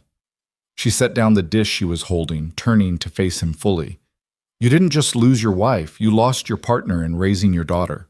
You've been carrying that weight alone for 3 years, being both parents, both protector and nurturer, both strong and soft. And you do it so seamlessly that I didn't see how hard it must be until today. Lucas set down the towel, his chest tight. What are you saying? I'm saying I see you now, really see you. Not just someone who understands grief, but someone who gets up every day and chooses love over fear, connection over protection, being present over being safe. You're braver than I've ever been. I'm not brave. I'm just doing what needs to be done. That's what bravery is. Showing up even when you're terrified. Letting people in even when you might lose them. Loving your daughter so completely that you drive yourself to the hospital in a panic because she's hurt. Vivian stepped closer, and Lucas could smell her perfume, subtle and expensive, but somehow warmed by the evening, and inviting your boss to dinner even though it breaks every rule about workplace boundaries. Do you regret coming? No. The word was immediate, certain. Being here tonight, seeing you with Mia, watching you be a father, it's the most real thing I've experienced in years. This apartment with its dinosaur toys and drawings on the refrigerator, and your daughter who says exactly what she thinks. It's more alive than my entire tower. They stood in the small kitchen, close enough that Lucas could see the flecks of gold in Vivian's green eyes, could count her breaths, could lean forward just slightly, and he stepped back. Vivian, I need to be honest with you about something. Okay. I'm terrified of this, of what's happening between us, of all the ways it could go wrong. You're my boss. There are policies and power dynamics, and the very real possibility that this could explode in ways that hurt both of us. Lucas ran a hand through his hair. But I'm also tired of being alone. Tired of going through the motions. Tired of telling myself that I'm enough for Mia when the truth is, I'm barely holding it together most days. Lucas, let me finish. He took a breath. When I'm with you, I feel less alone, like there's someone else in the world who understands what it's like to be broken and still have to keep going. And Mia likes you. She called you kind. She said you have her mother's eyes, which is, his voice cracked, which is the highest compliment she could give. Vivian's eyes were bright with unshed tears. I don't know how to do this, how to let someone in without falling apart, how to care about someone without being terrified of losing them. Neither do I. But maybe we figure it out together. One day at a time, no pressure, just seeing where this goes. And if it falls apart, then at least we tried. At least we were brave enough to risk it. Lucas reached out and took her hand, feeling her fingers tremble slightly in his. I can't promise it'll work out, but I can promise I'll be honest with you, that I'll respect your boundaries, that I'll never use what you've shared against you. Vivian looked at their joined hands for a long moment. I haven't held anyone's hand in 5 years. It feels strange, but also right. Yeah, Lucas agreed quietly. It does. They stood like that for several minutes, the kitchen sink still half full of dishes, the apartment quiet except for the distant sound of Mia's soft breathing from her room. Finally, Vivian squeezed his hand and stepped back. I should go. It's late, and you need to monitor Mia through the night. Will I see you tomorrow? At work, I mean. Of course. Professional distance, remember? But she was smiling as she said it, and Lucas felt an answering smile tug at his own lips. He walked her to the door, handed her the folder of documents they'd both forgotten about entirely, and watched as she slipped on her coat. Thank you, she said quietly, for inviting me, for letting me into this part of your life, for trusting me with your daughter. Thank you for staying, for being here when it mattered. Vivian reached up and touched his cheek gently, her palm warm against his skin. When it truly matters, Lucas, I think we both know I'll always stay. Then she was gone, slipping out into the hallway and leaving Lucas standing in his doorway with his heart pounding and his mind reeling. He checked on Mia one more time, still sleeping peacefully, both rabbits clutched close, then sat on his couch and let himself acknowledge the truth. Something had fundamentally shifted tonight. Lines had been crossed that couldn't be uncrossed, doors had been opened that couldn't be closed, and Lucas found he didn't want to go back to the careful distance they'd maintained before. Vivian Cross had seen him at his most vulnerable, had witnessed his terror and his love and his desperate need to protect his daughter, and she hadn't looked away. She'd stayed, had brought Mrs. Whiskers, had washed dishes in his tiny kitchen, had held his hand like it meant something. And Mia, with the wisdom of children who'd learned too young that love was precious, had looked at Vivian and seen kindness, had compared her eyes to the mother she barely remembered, had decided without hesitation that this woman was welcome in their small circle. Lucas pulled out his phone and found a text waiting from Vivian, sent just minutes before. I haven't smiled this much in 5 years. Thank you for that. And for letting me see that love doesn't have to be perfect to be real. Sleep well, both of you. He typed back with shaking fingers. You're welcome here anytime. And Vivian, I meant what I said. When it truly matters, I'll be there too. Always. That's a dangerous promise. Only if you don't keep it, and I always keep my promises. Then I'll try to be worthy of them. You already are. Lucas set down his phone and closed his eyes, listening to his daughter's soft breathing from the next room, feeling the ghost of Vivian's hand in his, understanding that sometimes the most important moments in life arrive not with fanfare, but with quiet choices. A choice to stay, to see, to risk connection despite the fear, to open the door when every instinct screamed to keep it closed. And sometimes, when you were brave enough to make that choice, you found that you weren't alone after all. That there was someone else in the world who understood, who saw you, who cared enough to show up when it truly mattered. In her car driving home through the dark Seattle streets, Vivian gripped the steering wheel and let the tears finally fall. Happy tears, scared tears, grateful tears, all mixed together until she couldn't tell them apart. She'd walked into that apartment expecting to find a reason to pull back, to rebuild her walls, to convince herself that professional distance was safer than emotional risk. Instead, she'd found a home. Not in the physical space, though the warmth of it, the lived-in comfort, had touched something deep inside her, but in the people, in Lucas's obvious devotion to his daughter, in Mia's unfiltered honesty, in the way they'd both welcomed her without hesitation or judgment. For the first time in 5 years, Vivian Cross allowed herself to imagine a future that included more than work and power and the cold comfort of success. She allowed herself to imagine belonging somewhere, mattering to someone, being seen not as an executive or a leader, but as simply Vivian. And that terrified her more than anything else ever had. But as she pulled into her parking garage and rode the elevator up to her empty tower, Vivian found she was smiling through the tears, holding on to the memory of Lucas's hand in hers, of Mia's gap-toothed grin, of a small apartment that felt more like home than her pristine penthouse ever had. Tomorrow would bring complications and questions and all the messy reality of what they'd started. But tonight, she'd been part of something real, something honest, something worth the risk. And maybe, just maybe, that was enough. The week following Mia's accident unfolded with a careful rhythm that both Lucas and Vivian navigated like dancers learning new steps. At the office, they maintained impeccable professionalism. Brief exchanges about project timelines, polite nods in passing, nothing that would fuel Derek's increasingly suspicious observations about Lucas's suspiciously good mood lately. But beneath the surface, something fundamental had shifted. Vivian stopped by Lucas's desk Wednesday afternoon with questions about the Morrison expansion that could have been handled via email, lingering just long enough to ask casually how Mia was recovering. Lucas found himself on the executive floor Thursday morning, delivering a report that could have been sent electronically, accepting Vivian's offer of coffee, and staying 20 minutes longer than necessary discussing everything except work. Friday evening, Lucas stood in front of his closet, trying to decide what a 6-year-old should wear to the ballet when his phone buzzed. How's the pre-nutcracker excitement level? Manageable or approaching critical mass? Vivian's text made him smile.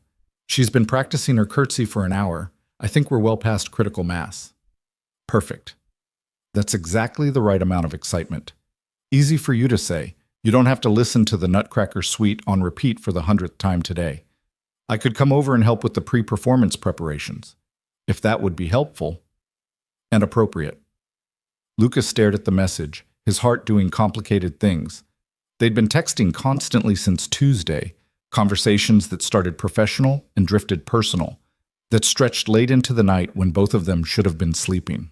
But she hadn't been back to the apartment since the night of Mia's accident, both of them dancing around the question of what came next. That would be great. Mia's been asking when you're coming back. Fair warning, though, she'll probably demand you meet every single one of her stuffed animals. I can handle stuffed animal introductions. See you in 30 minutes?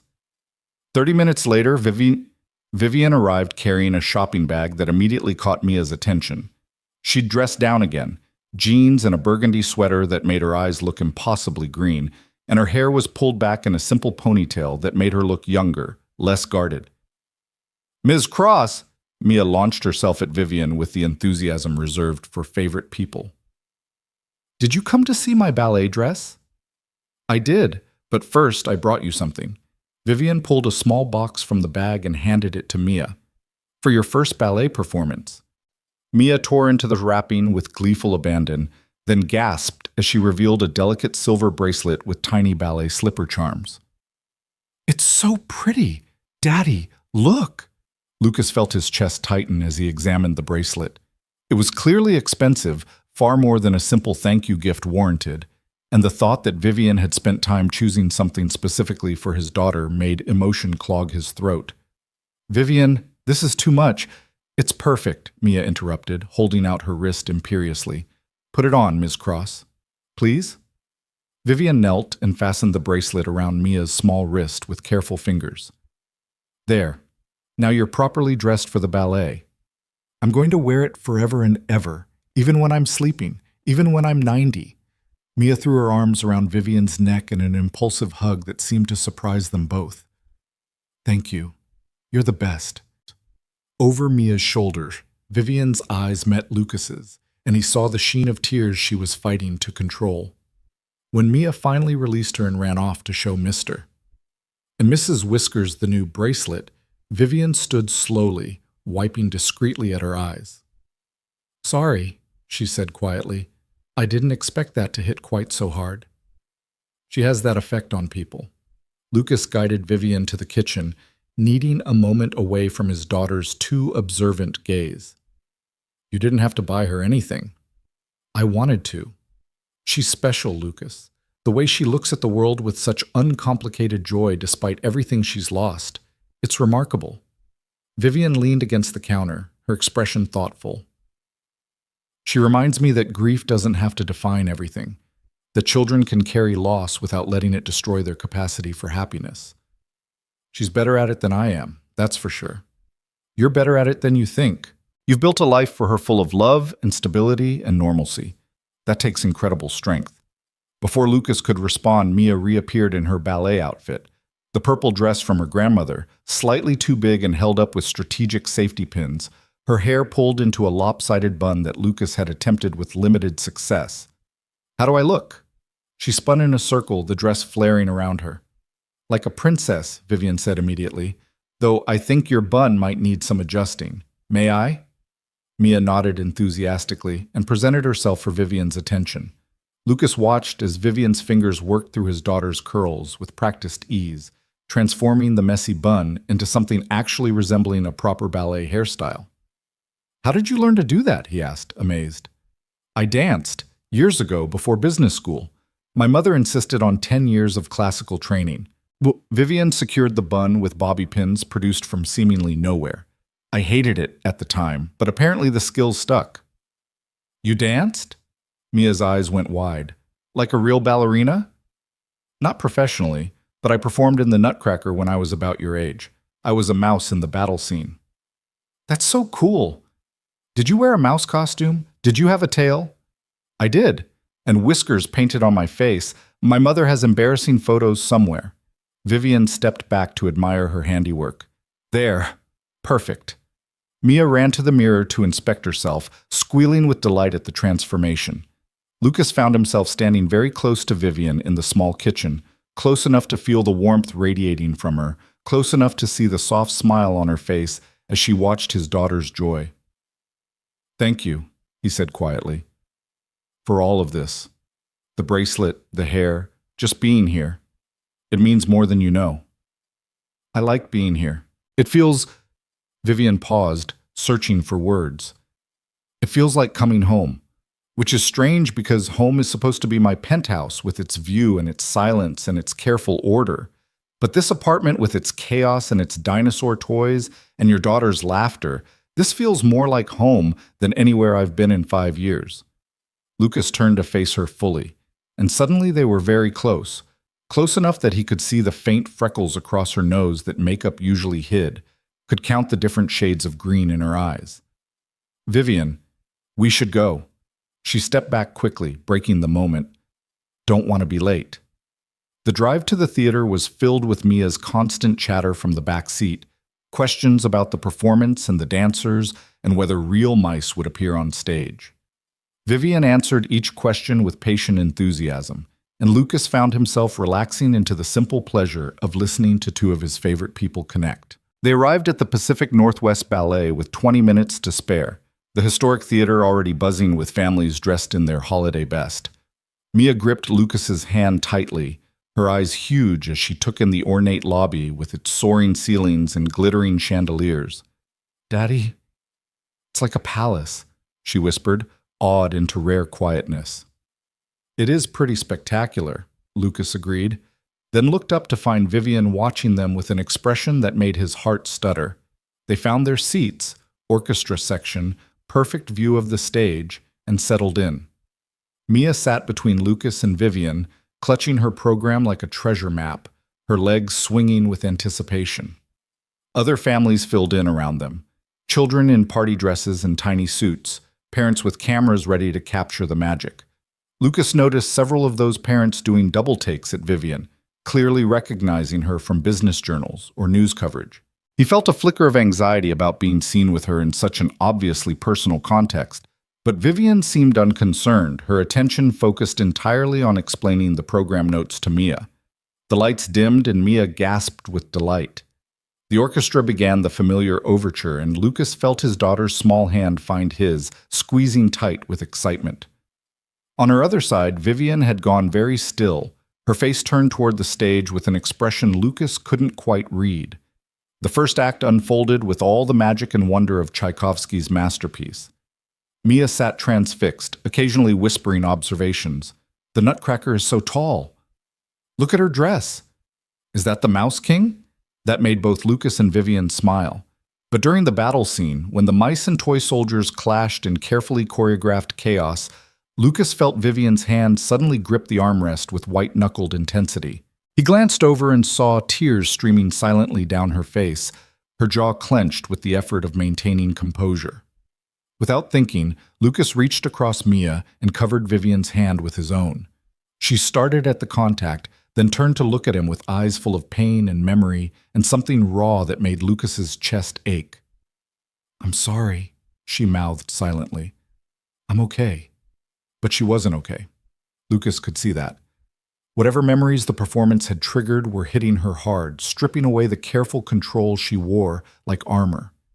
He kept his hand on hers through the rest of the first act, offering silent support the only way he could in a theater full of people. During intermission, Mia bounced out of her seat. "That was amazing. Can we get candy, please?" "Of course. Miss Cross, would you like anything?" "I'll come with you." Vivian stood quickly, still not quite meeting Lucas's eyes. "I could use some air." They navigated through the crowded lobby, Mia's hand in Lucas's, Vivian walking slightly apart with her arms wrapped around herself despite the warmth. Lucas bought Mia chocolate-covered pretzels and guided them toward a quieter corner near the coat check. "I'm going to look at the pictures," Mia announced, already heading toward the gallery of production photos with her snack. Lucas waited until she was out of earshot, then turned to Vivian. "Talk to me. What just happened in there?" "It's nothing. Just memories." Vivian's voice was tight, controlled, the executive mask sliding back into place. "Vivian." "Lucas, please, not here. Not now." "Then when? Because I just watched you fall apart during a children's ballet. And I need to know, James and I came to see the Nutcracker the Christmas before he died." The words came out in a rush, like a confession she couldn't hold back any longer. "It was a tradition from when we were dating. Every year, same performance, same theater. We had tickets for the next Christmas, too. I couldn't cancel them after he died, couldn't bring myself to admit that particular future was gone. So they sat in my desk drawer for 4 years. Lucas felt understanding dawn. "The tickets you gave me were supposed to be ours, mine and James's, for a future that never happened." Vivian's laugh was bitter and broken. "I told you I had a subscription I didn't use anymore. That was a lie. I've avoided this theater for 5 years because I couldn't bear to walk through those doors without him. And then I met you and Mia, and I thought..." Her voice cracked. "I thought maybe I could reclaim this, make new memories instead of drowning in old ones. But sitting in there, watching that battle scene we used to laugh about together, I realized some wounds don't heal just because you want them to." "Vivian, if I'd known..." "You would have what?" Not accepted the tickets? Denied Mia this experience? Vivian shook her head. No, I wanted this. Wanted to be here with you both. I just didn't expect it to hurt quite so much. Lucas looked over at Mia, who was studying a photo of the Sugar Plum Fairy with rapt attention, oblivious to the emotional storm happening 10 feet away. When he turned back, Vivian was watching her too, her expression softening despite the tears still clinging to her lashes. She's so happy, Vivian said quietly. Look at her face, pure joy. When was the last time you felt like that? That uncomplicated in your happiness? I don't remember, Lucas admitted. Probably not since before Emma died. That's what I want. What I've been chasing for 5 years. To feel something other than grief or numbness or the hollow satisfaction of professional success. Vivian finally met his eyes. And then I sit next to you and your daughter in a theater that holds all my broken dreams, and I realize I'm starting to feel things again. Real things. Complicated, messy, terrifying things, and I don't know if I'm ready for that. Before Lucas could respond, Mia returned, chocolate on her face and excitement radiating from every pore. The lights are blinking. It's starting again. They returned to their seats for the second act, and Lucas noticed Vivian had shifted slightly farther away, as if the confessions in the lobby had made physical proximity too dangerous. The transformation of Clara's living room into the land of sweets unfolded with spectacular beauty, and Mia gasped and pointed at every new wonder. But Lucas found himself watching Vivian more than the stage, watching the way she fought for composure during the Waltz of the Flowers, watching a single tear escape during the final pas de deux, watching her carefully neutral expression as the curtain fell and the audience erupted in applause. Mia stood and clapped with wild enthusiasm, bouncing on her toes. That was the best thing ever. Can we come again next year, please? We'll see, sweetheart. Lucas helped her into her coat, hyper-aware of Vivian's silence beside them. The drive back to the apartment was quieter than the drive there. Mia drowsy and content in the back seat, occasionally murmuring observations about her favorite parts. Vivian stared out the window at the Seattle night, lost in thoughts Lucas couldn't access. When they reached the apartment, Mia was already half asleep. Lucas carried her inside and tucked her into bed, still in her ballet dress, too tired to protest. He kissed her forehead, adjusted both rabbits beside her, and returned to the living room to find Vivian standing at the window, her reflection ghostly in the dark glass. I should go, she said without turning around. It's late. Or you could stay. We could talk about what happened tonight. What's there to talk about? I had an emotional reaction to a performance tied to painful memories. It happens. I'll be fine. Vivian, please don't do this. Don't shut me out. She turned then, and Lucas saw the walls rebuilding in real time, saw her retreating behind the armor of professional distance and carefully maintained control. What exactly do you want from me, Lucas? I came tonight because I wanted to give Mia a special experience, wanted to be part of something good and pure and uncomplicated. But it turns out I'm too broken for uncomplicated, too damaged to just enjoy a children's ballet without falling apart. So maybe we should acknowledge that this, she gestured between them, whatever this is, it's not sustainable. That's fear talking, not truth. They're the same thing. No, they're not. Lucas moved closer, closing the distance she'd created. Fear tells you that feeling things will destroy you. Truth says that feeling things means you're still alive, still capable of connection and joy, and yes, pain too. But at least you're feeling. And what good does feeling do me if all it brings is hurt? Vivian's voice broke on the last word. Because sometimes the hurt means you're healing, like pressing on a bruise to make sure it's getting better, not worse. Lucas reached for her hand, relief flooding through him when she didn't pull away. Tonight was hard. I saw that.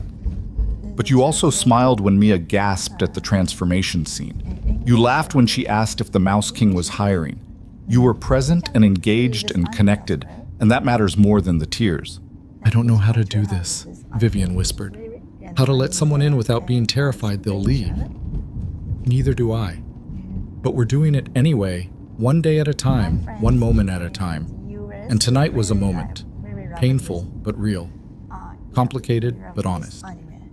Vivian was quiet for a long time, her hand still in his, her eyes searching his face like she was looking for permission to believe him. "What if I can't be what you need?" she finally asked. "What if I'm too closed off, too damaged, too wrapped up in my own grief to be good for you and Mia?" "What if you already are exactly what we need?" Lucas countered gently. "Someone who understands loss but hasn't let it destroy her capacity for kindness. Someone who bought my daughter a bracelet she'll treasure forever because you wanted her to feel special. Someone who showed up tonight despite knowing it would hurt because you cared enough to try." "Lucas, I'm not asking you to be healed or perfect or anything other than exactly who you are right now.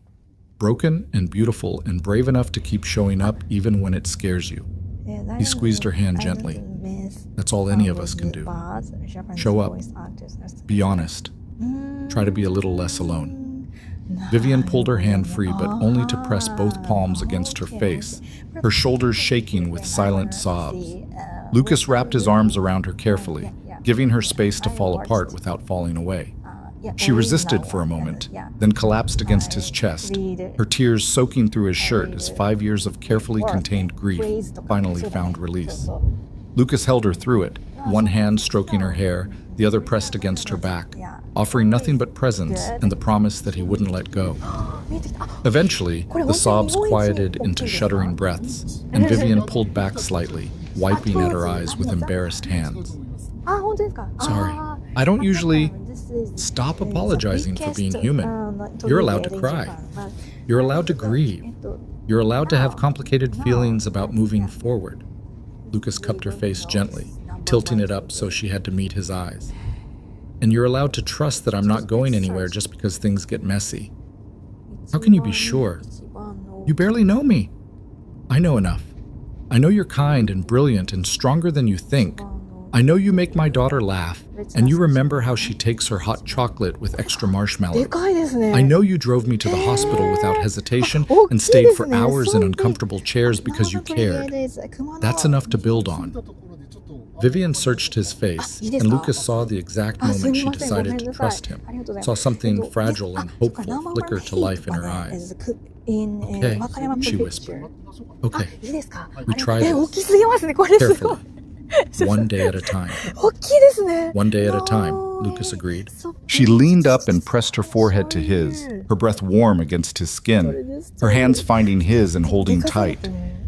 They stood like that for several minutes, swaying slightly in the dim light of the apartment, neither ready to let go of the moment. "I should really go now," Vivian finally said, though she made no move to pull away. "You could stay. Just to talk. Or sleep on the couch. It's late, and you're emotional, and I don't love the idea of you driving all the way to Capitol Hill like this." Vivian pulled back with a watery smile. "Are you trying to protect me, Lucas Hale?" "Always. That's dangerous. I'm not used to being protected." "Then maybe it's time to get used to it."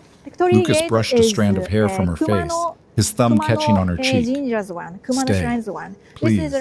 She nodded slowly, and Lucas felt something settle in his chest, some tension he hadn't realized he was carrying releasing its grip.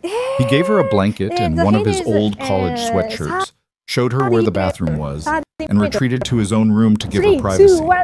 But sleep wouldn't come.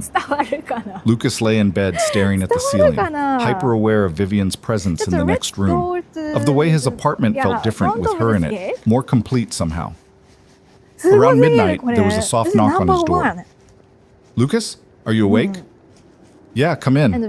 Vivian appeared in the doorway wearing his sweatshirt, which hung nearly to her knees, her hair loose around her shoulders, looking younger and more vulnerable than he'd ever seen her. "I can't sleep," she admitted. "I keep thinking about what you said, about showing up and being honest and trying to be less alone." "Having regrets?" "No, the opposite." She moved into the room slowly, stopping at the foot of his bed. "I'm thinking that maybe I've been alone long enough. That maybe 5 years is long enough to punish myself for surviving when James didn't." Lucas sat up, giving her his full attention. "You think that's what you've been doing? Punishing yourself? Don't you? After Emma died, didn't you close yourself off because some part of you thought you didn't deserve to be happy when she wasn't?" The question hit like a physical blow, exposing a truth Lucas had never quite articulated even to himself. "Yes," he said quietly. "For a long time. Yes, I thought being happy meant forgetting her, betraying her memory. And now? Now I think Emma would want me to live. Really live, not just survive. She'd want Mia to have a father who could smile without faking it, who could love without being terrified of losing again, who could open himself to possibility instead of hiding behind routine and obligation. Is that what you're doing with me? Opening yourself to possibility? Lucas looked at her standing in his bedroom wearing his sweatshirt, looking at him with those impossibly green eyes full of hope and fear in equal measure, and felt certainty settle in his bones. Yes, terrifying, possibly inadvisable, completely genuine possibility. Vivian crossed the remaining distance and sat on the edge of his bed, close enough that Lucas could feel the warmth of her, could smell his own laundry detergent mixed with her perfume in an oddly intimate combination. "I liked being with you and Mia tonight," she said softly. "Even when it hurt. Especially when it hurt, because it meant I was feeling something real again. And when you held my hand during the performance, when you let me fall apart in your arms afterward, I realized something." "What did you realize?" "That I don't want to be alone anymore. That I'm tired of my tower and my silence and my carefully controlled existence. That I want messy and complicated and real, even if real means sometimes crying during the Nutcracker or having panic attacks in hospital hallways." She reached for his hand, threading their fingers together. "That I want this. Want you. Want to be part of Mia's life and yours. If you'll let me." Lucas felt his heart expand in his chest, felt hope bloom in places that had been dormant for 3 years. "Vivian, I want that too. More than I can explain. But we have to be smart about this. There's Mia to consider, and work, and all the complicated logistics of... I know, trust me. I've been mentally cataloging all the obstacles since the moment I realized I was falling for you." Vivian's smile was tremulous but genuine. "But here's what I think. We take it slow. We keep work professional. We don't tell Mia anything until we're sure this is something real and lasting. We protect her first, always. But we also give ourselves permission to explore this, to see if what we feel is sustainable beyond late-night texts and stolen moments." "That sounds reasonable. Careful. I'm always careful. It's kind of my thing." Vivian squeezed his hand, "But I'm also terrified that being too careful means missing out on something that could be extraordinary." "Then we'll be carefully brave together," Lucas suggested. "Take measured risks, proceed with caution, but proceed nonetheless." "I can work with that." They sat in comfortable silence for a moment, hands linked, the weight of everything unsaid and newly spoken hanging between them like possibility itself. "I should let you sleep," Vivian finally said, though she made no move to leave. "Or you could stay here. Just to sleep, I mean. The couch isn't actually that comfortable." Vivian's eyebrows rose. "Lucas Hale, are you inviting me into your bed?" "For sleeping purposes only. I promise to be a perfect gentleman." "What if I don't want you to be a perfect gentleman?" The question hung in the air between them, loaded with possibility and promise and the kind of tension that made Lucas's breath catch. "Vivian, I'm kidding, mostly." She stood, but didn't let go of his hand. "I'll take the couch. We're being careful and smart and not rushing things, remember?" "Right, careful and smart. But Lucas?" She leaned down and pressed a soft kiss to his forehead, her lips warm and gentle. "Thank you. For tonight, for everything, for making me believe I deserve a second chance at happiness." "You do," Lucas said fiercely. "You absolutely do." After Vivian left, Lucas lay awake for another hour, his forehead still tingling from her kiss, his mind replaying every moment of the evening. Tomorrow, they'd have to figure out the practicalities, the boundaries, the careful navigation of workplace policies and single parenthood, and all the messiness of two broken people trying to build something whole together. But tonight, Lucas let himself feel something he hadn't felt in 3 years. Hope. Pure, uncomplicated, terrifying hope that maybe, just maybe, his story wasn't over. That there were still chapters to be written, still moments of joy to be experienced, still love to be found in unexpected places. In the living room, Vivian pulled the blanket up to her chin and stared at the ceiling, her lips curved in a smile she couldn't suppress. She'd spent 5 years building walls, convincing herself that safety meant solitude, that protecting her heart meant closing it off entirely. But tonight, sitting in a theater filled with painful memories, holding Lucas's hand while his daughter gasped at magic, Vivian had felt those walls begin to crumble. And instead of terror, she'd felt relief. Because maybe healing didn't mean forgetting. Maybe moving forward didn't require leaving the past behind. Maybe you could carry your grief and your love simultaneously, honoring what was lost while opening yourself to what might be found. And maybe, just maybe, a reserved single father and his extraordinary daughter were exactly what Vivian needed to finally learn how to live again. Sunday morning arrived soft and gray, typical Seattle weather that seemed to understand the need for gentleness after emotional upheaval. Lucas woke to find Vivian already awake, sitting cross-legged on the couch with a cup of coffee, her hair still mussed from sleep, looking more at peace than he'd ever seen her. "Morning," he said, stopping in the doorway to take in the sight of her in his space, looking like she belonged there. "Morning. I hope you don't mind. I made coffee. Your machine is fascinating, very utilitarian. It's from 1995 and sounds like a dying robot, but it works." Lucas poured himself a cup and sat beside her. "How did you sleep?" "Better than I have in months, actually. Your couch is more comfortable than it looks." They sat in companionable silence, sipping coffee and watching the morning light filter through the windows, until Mia's door opened and she appeared, Mr. Whiskers in one hand and Mrs. Whiskers in the other, her hair a wild tangle around her face. "Miss Cross, you're still here!" Mia's face split into a huge grin. "Does this mean you're staying for pancakes?" Vivian looked at Lucas, uncertainty flickering across her face. He nodded encouragingly. "I'd love to stay for pancakes," Vivian said, "if that's okay with your dad." "It's more than okay," Lucas confirmed. "But I should warn you, Mia's pancake standards are very high. I accept the challenge."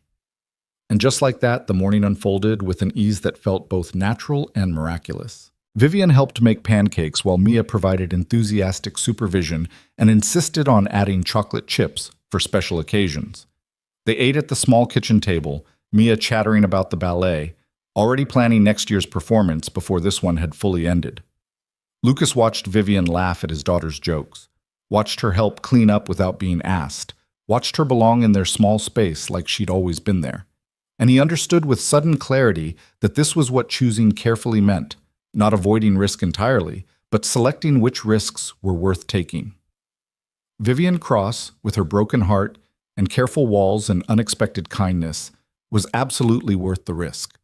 And from the way she looked at him over Mia's head, her eyes soft with possibility and promise, Lucas thought maybe she'd decided he was worth the risk too. The weeks between the Nutcracker and Christmas passed in a careful dance of boundaries and breakthrough moments.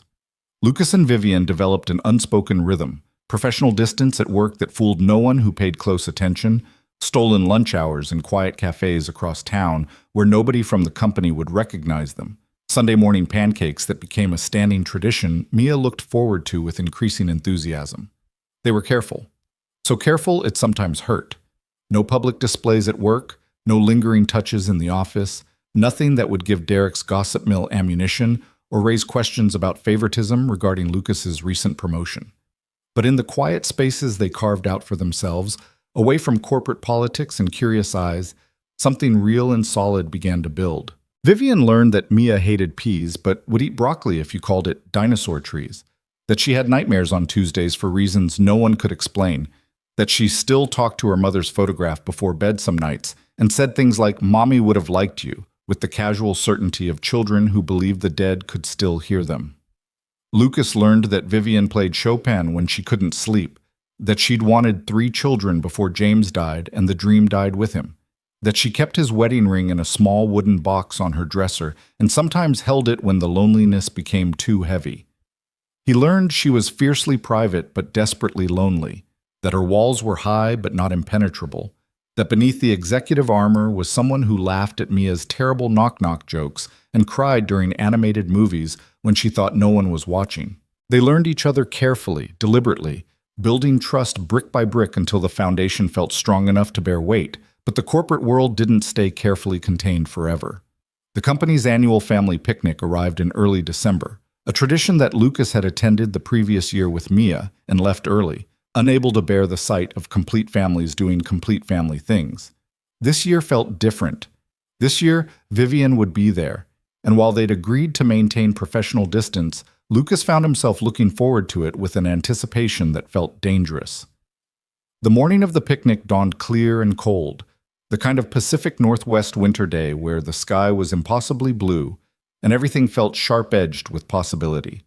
Lucas helped Mia into her warmest jacket, the purple one that matched her ballet dress, and tried to calm the nervous flutter in his stomach. "Is Ms. Cross going to be at the picnic?" Mia asked as they drove to the park, her question carefully casual in a way that suggested she'd been thinking about it. "Probably. It's a company event, and she's an executive. She'll need to make an appearance." "Will she sit with us?" Lucas navigated the question carefully. "I don't know, sweetheart. She might have to spend time with other people from work. Important people she needs to talk to." "But we're important too," Mia said with 6-year-old logic that was hard to argue with. "We are, but it's complicated. Grown-ups always say things are complicated when they don't want to explain." Mia kicked her feet against her car seat. "I like Ms. Cross. She makes you smile the way you smile in the pictures with Mommy, the real smile, not the pretend one." Lucas's hands tightened on the steering wheel. "What do you mean, sweetheart?" "You have 2 smiles, Daddy. The one you do when you're trying to make me feel better, and the one you do when you're actually happy. You do the happy one when Ms. Cross is around." Mia said this with the matter-of-fact observation of children who saw too much. "Is that okay? That you're happy with someone who's not Mommy?" Lucas pulled into the parking lot and turned to face his daughter, his heart in his throat. "Come here." He unbuckled Mia and pulled her into his lap, holding her close while he found the words for something he'd been afraid to address. "Mommy will always be special. Always be your first mother, the person who gave you life and loved you first. Nothing and no one will ever change that." He smoothed her wild curls with gentle fingers. "But Mommy's not here anymore, and I hope she'd want us to be happy. Really happy, not just pretending. So it's okay if Ms. Cross makes you happy?" "Yes, baby, it's okay." "Good." Mia kissed his cheek with the casual affection that still made his heart swell. "Because I think she's lonely, like we used to be, and nobody should be lonely at Christmas." Lucas carried that observation with him as they walked into the park, where the company had transformed a covered pavilion into a winter wonderland complete with hot chocolate stations, craft tables, and a Santa Claus who looked suspiciously like Jerry from Finance.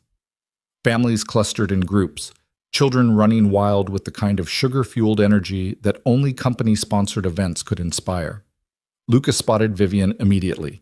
She stood near the executive tables wearing dark jeans and a cream sweater, her hair pulled back in a ponytail, looking more relaxed than her usual office persona, but still maintaining that invisible barrier that kept most people at a respectful distance. She was talking to someone Lucas didn't recognize, nodding at something they were saying, but her eyes kept scanning the crowd like she was looking for someone.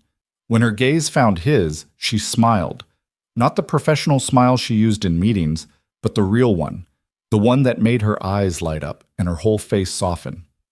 Lucas felt that smile in his chest like a physical thing. Mia saw it too. "She's looking for us, Daddy. Can we go say hi?" Before Lucas could respond, Derek materialized beside them with his own 2 kids in tow, grinning with the kind of knowing look that made Lucas's stomach sink. "Hail! Good to see you, man. And this must be the famous Mia." Derek knelt down to her level. "Your dad talks about you all the time, says you're basically a dinosaur expert." "I know 47 species," Mia confirmed proudly. "Want to hear them?" "Maybe later, kiddo." "Hey, Lucas, is it true what I heard? That Cross actually showed up to one of these things for the first time in years?" Derek's tone was casual, but his eyes were sharp. "Word is she's been acting different lately. More human, I guess. People are talking." "People always talk," Lucas said neutrally. "Doesn't mean there's anything to talk about." "Right, sure." Derek clapped him on the shoulder. "Well, if you happen to know what's making our Ice Queen thaw, you should share the secret. We could all benefit from a less terrifying boss." Before Lucas could formulate a response that wouldn't confirm Derek's suspicions, Sarah from HR appeared with a clipboard and an enthusiastic smile. "Lucas, perfect timing. We need someone to help with the three-legged race, and you're officially volunteered." She noticed Mia, and her smile widened. "And you must be Mia. Would you like to do the children's obstacle course?" Mia looked up at Lucas for permission. He nodded, and she ran off with Sarah toward the cluster of children gathering near the craft station. Lucas watched her go, that familiar parental anxiety warring with the knowledge that he couldn't protect her from everything, couldn't hover over every moment of her life. "She'll be fine," a voice said softly beside him. "Sarah's kids are in that group. She won't let anything happen to her." Lucas turned to find Vivian standing close enough that he could smell her perfume, but not close enough to raise eyebrows. She was looking at Mia with the kind of gentle attention that still surprised him coming from someone so professionally fierce. "I know, doesn't make it easier to let go." "It never does." Vivian's tone suggested she understood more than he'd said. "How are you holding up? Corporate picnics are their own special kind of torture." "Better now." The words came out before Lucas could stop them, laden with meaning they couldn't afford to acknowledge publicly. Vivian's breath caught almost imperceptibly. "Lucas? Miss Cross!" One of the senior VPs appeared, all booming voice and backslapping energy. "Didn't expect to see you here. Finally decided to mingle with the common folk?" Vivian's professional mask slid into place with practiced ease. "Even executives need fresh air, Richard. How's the Henderson merger progressing?" They slipped into shop talk, and Lucas took it as his cue to move away, to maintain the careful distance they'd agreed upon. He joined the three-legged race volunteers, helped set up the course, made small talk with colleagues whose names he barely remembered. But his attention kept drifting back to Vivian, watching her navigate the social dynamics with the same strategic precision she brought to board meetings. The afternoon wore on with the organized chaos of family events, children's games and adult competitions, hot chocolate spills and scraped knees, the kind of controlled mayhem that felt wholesome and exhausting in equal measure. Lucas kept Mia in his peripheral vision, watched her make friends with other children, watched her laugh and play with the unself-conscious joy that made everything worthwhile. And he watched Vivian, saw the way she kept glancing toward them when she thought no one was looking, saw the longing in her expression when she observed other families with their easy togetherness. Around 3 o'clock, Mia came running up to Lucas with Mrs. Whiskers clutched in one hand and excitement radiating from every pore. "Daddy! Daddy! They're doing a family photo booth. Can we take pictures, please?" Lucas's first instinct was to say yes, but then he noticed several of his colleagues already lining up with their families, saw the photographer setting up with professional equipment that would likely end up in next year's recruitment materials. "I don't know, sweetheart. It might be a long line. Please, I want to remember today. It's fun." Mia bounced on her toes, and Lucas felt his resistance crumbling. "Okay, let's go." They stood in line behind other families, and Lucas felt the familiar ache of being incomplete, of Mia having only one parent when she deserved two. He was preparing his best smile, the one he'd perfected over 3 years of pretending everything was fine, when Mia suddenly gasped, "Miss Cross, come take pictures with us." Lucas turned to find Vivian standing a few feet away, having apparently been headed somewhere else before Mia's enthusiastic invitation. She looked uncertain, her eyes flicking between Mia's hopeful face and Lucas's carefully neutral one. "Oh, I don't want to intrude on family photos." "But you're not intruding. You're our friend." Mia grabbed Vivian's hand with absolute confidence. "Right, Daddy? Miss Cross can be in our pictures?" Lucas saw several colleagues watching the interaction with undisguised curiosity. He saw Sarah from HR's eyebrows climb toward her hairline. He saw Derek's knowing grin from across the pavilion. He saw the careful life they'd been building together, the professional boundaries and plausible deniability, teetering on the edge of very public revelation. And he saw Vivian, holding his daughter's hand, looking at him with an expression that held hope and fear and the silent question of whether this was okay, whether he was ready to cross this particular line. Lucas thought about Mia's observation that morning, about real smiles and pretend ones, about nobody being lonely at Christmas. He thought about 3 years of carefully controlled existence, of protecting himself and his daughter from further hurt by refusing to risk further connection. He thought about Vivian crying in his arms during the Nutcracker, about her hand in his during Mia's hospital visit, About Sunday morning pancakes and late-night texts and the slow, careful way they'd been learning to trust again. Then he smiled, his real smile, the one Mia had noticed, and held out his hand to Vivian. "Of course you can be in our pictures. Come on." The relief that flooded Vivian's face was worth every complication that would follow.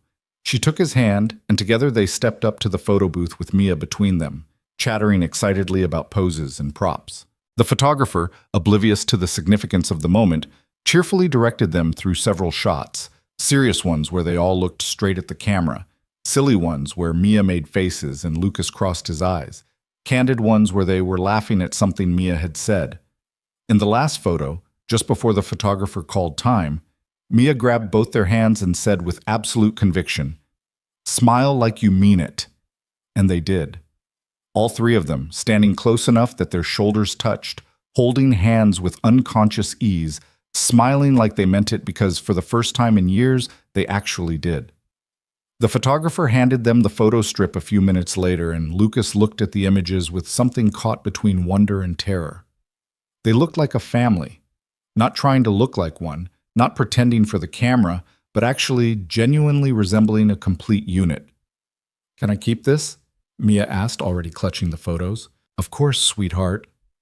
After Mia ran off to show her new friends, Vivian turned to Lucas with carefully controlled panic in her eyes.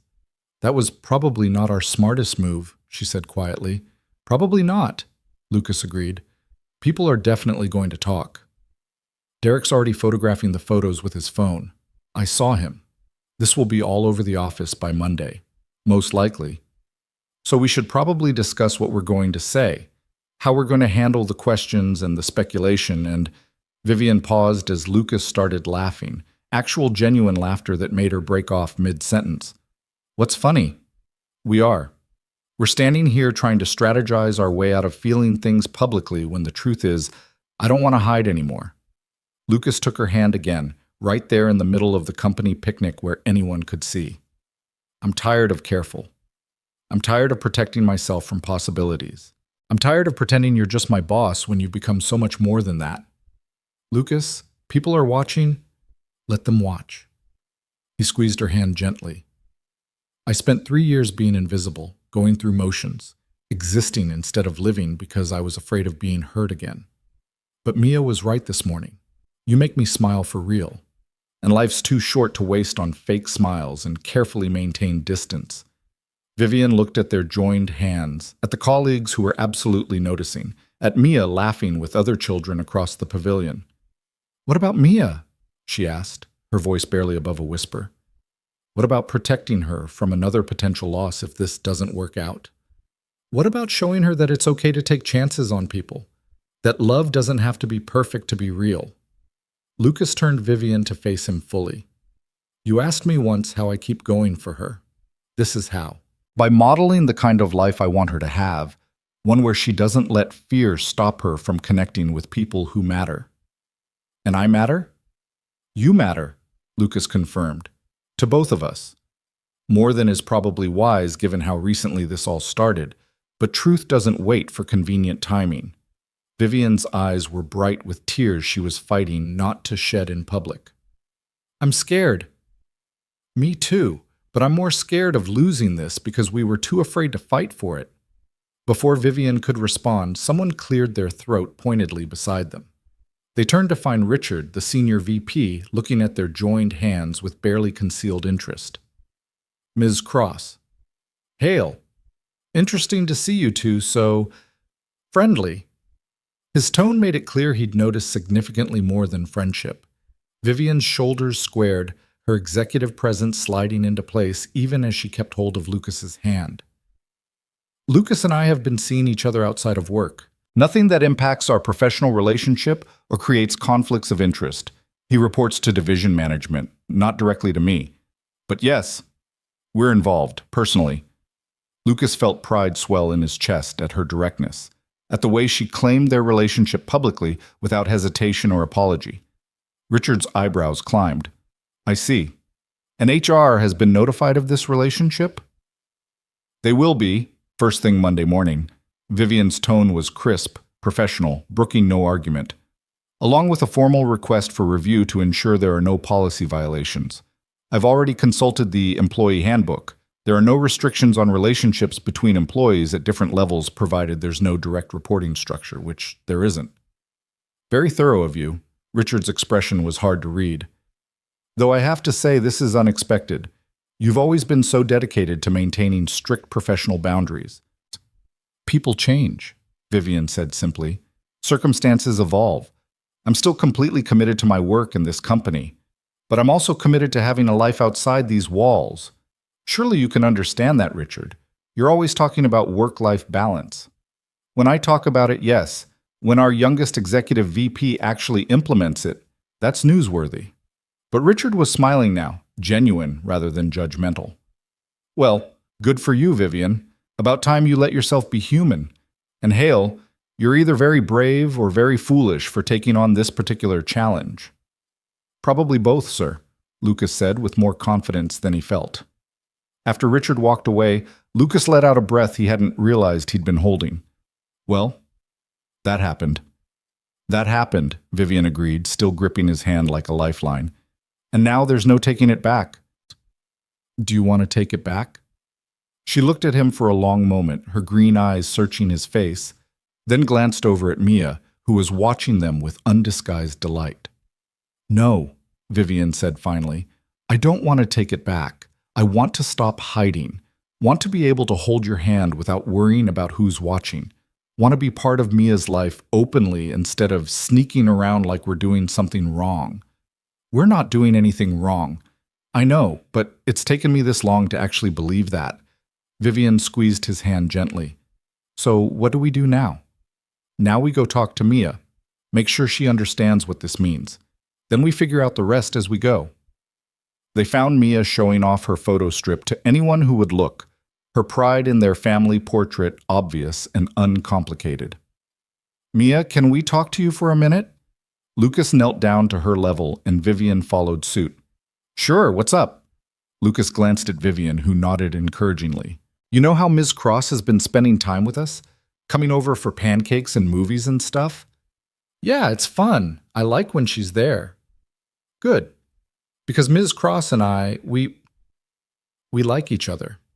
More than just friends, and we wanted to make sure you're okay with that. Mia looked between them with the serious concentration she brought to important decisions. Like how Mommy and you liked each other? Lucas felt his throat tighten. Similar to that, yes. But different too, because Ms. Cross isn't trying to replace your mom. Nobody could do that. I know. Mia reached out and took Vivian's hand with casual confidence. Mommy's in heaven, watching over us. But we're still here, and Ms. Cross is here. And she makes you happy, so it's okay. You're sure? Vivian asked, her voice thick with emotion. Because if you're not comfortable with this, if you need more time, I'm sure. Mia smiled her gap-toothed smile. Besides, I already asked Mommy if it was okay. In my prayers. And I think she said yes. Lucas pulled Mia into a fierce hug, overwhelmed by his daughter's wisdom and resilience. How did you get so smart? I'm 6. I know lots of things. Mia hugged him back, then pulled Vivian into the embrace too. Can we get hot chocolate now? All this important talk makes me thirsty. They got hot chocolate, the three of them sitting together at a picnic table while Mia chattered about her day and occasionally got distracted by passing friends.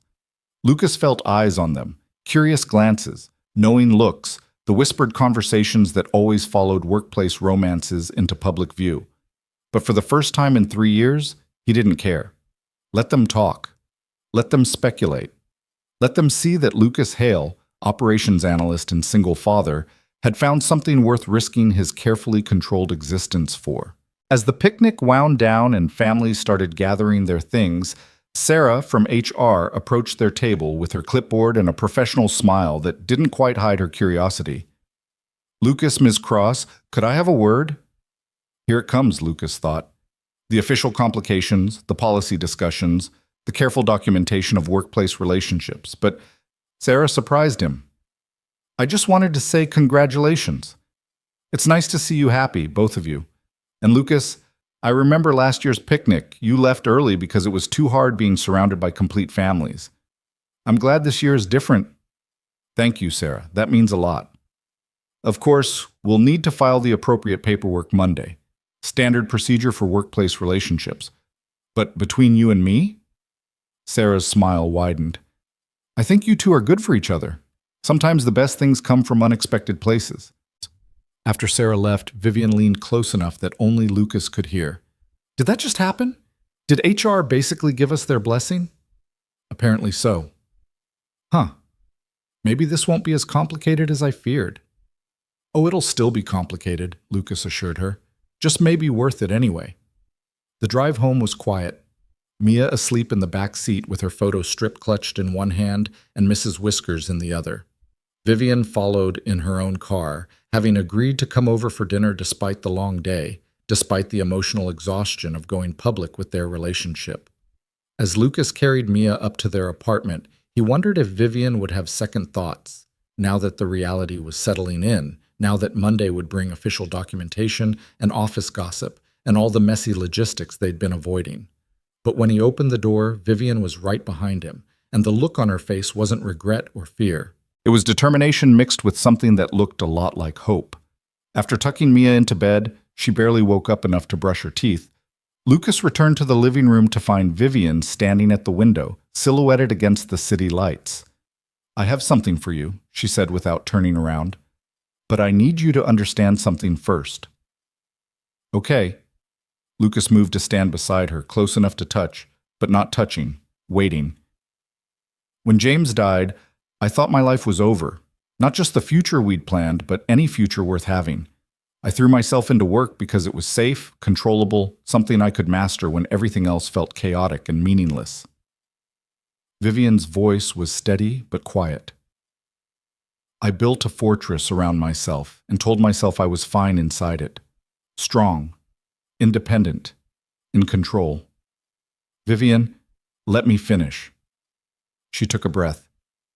And then you came along and saw through all of it. Saw me drowning and didn't look away. Offered me a ride home when everyone else was content to let me make terrible choices. Held my hand in the hospital and didn't flinch when I fell apart in your arms. Let me be part of your daughter's life, even though it meant risking her heart along with yours. Where's this going?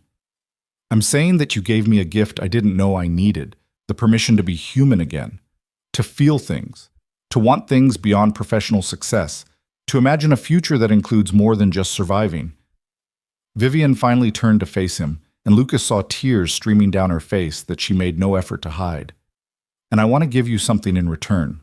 Not as payment or obligation, but because I love you and I want to build a life with you and Mia if you'll let me. Lucas's breath caught. You love me? I love you, Vivian confirmed. Probably have for weeks, but was too terrified to admit it. But standing in that park today, holding your hand in front of everyone, watching Mia look at us like we were already a family, I realized I was done being afraid, done protecting myself from happiness because I was scared of losing it. She reached into her purse and pulled out a small silver key, holding it out to Lucas with shaking hands. This is the key to a house in Magnolia. 3 bedrooms, a yard, good school district. It's nothing like my tower. It's warm and lived in and has a treehouse in the backyard that the previous owner's children used. Vivian's voice trembled. I bought it 2 weeks ago because I kept imagining Mia playing in that yard, imagining you and me having coffee on the porch, imagining a life that wasn't solitary and controlled but messy and full and real. Lucas stared at the key, understanding slowly dawning.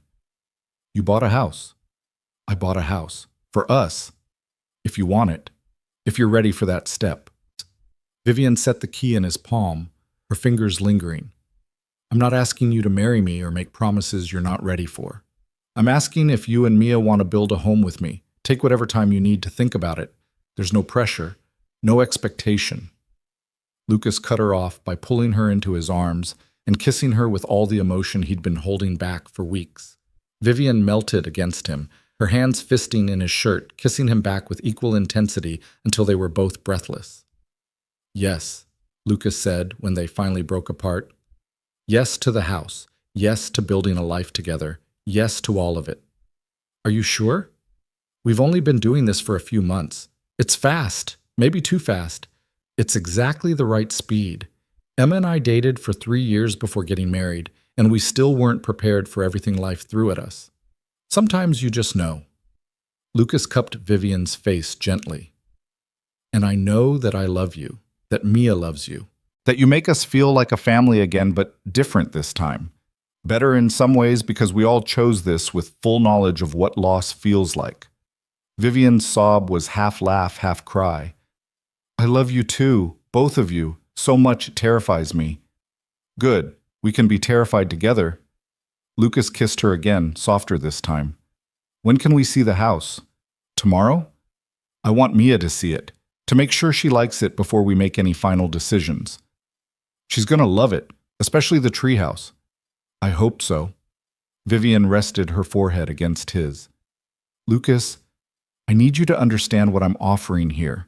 It's not rescue. It's not me trying to fix your life or play savior. It's me asking to be part of your family because somewhere along the way, you both became my family too.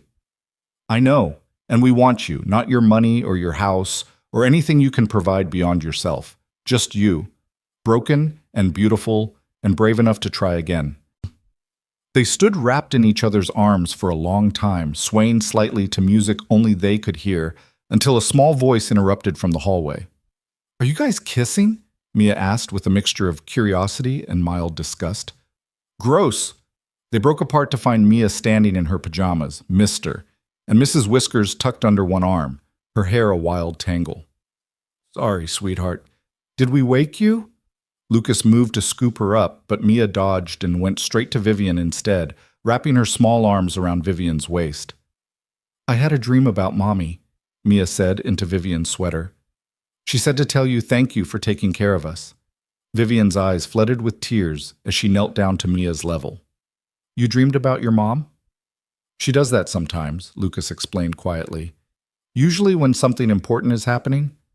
Mommy said you have kind eyes like hers, and that it's okay for Daddy to be happy with you because love doesn't run out. Mia looked up at Vivian with complete seriousness. She said to tell you she's glad we found you.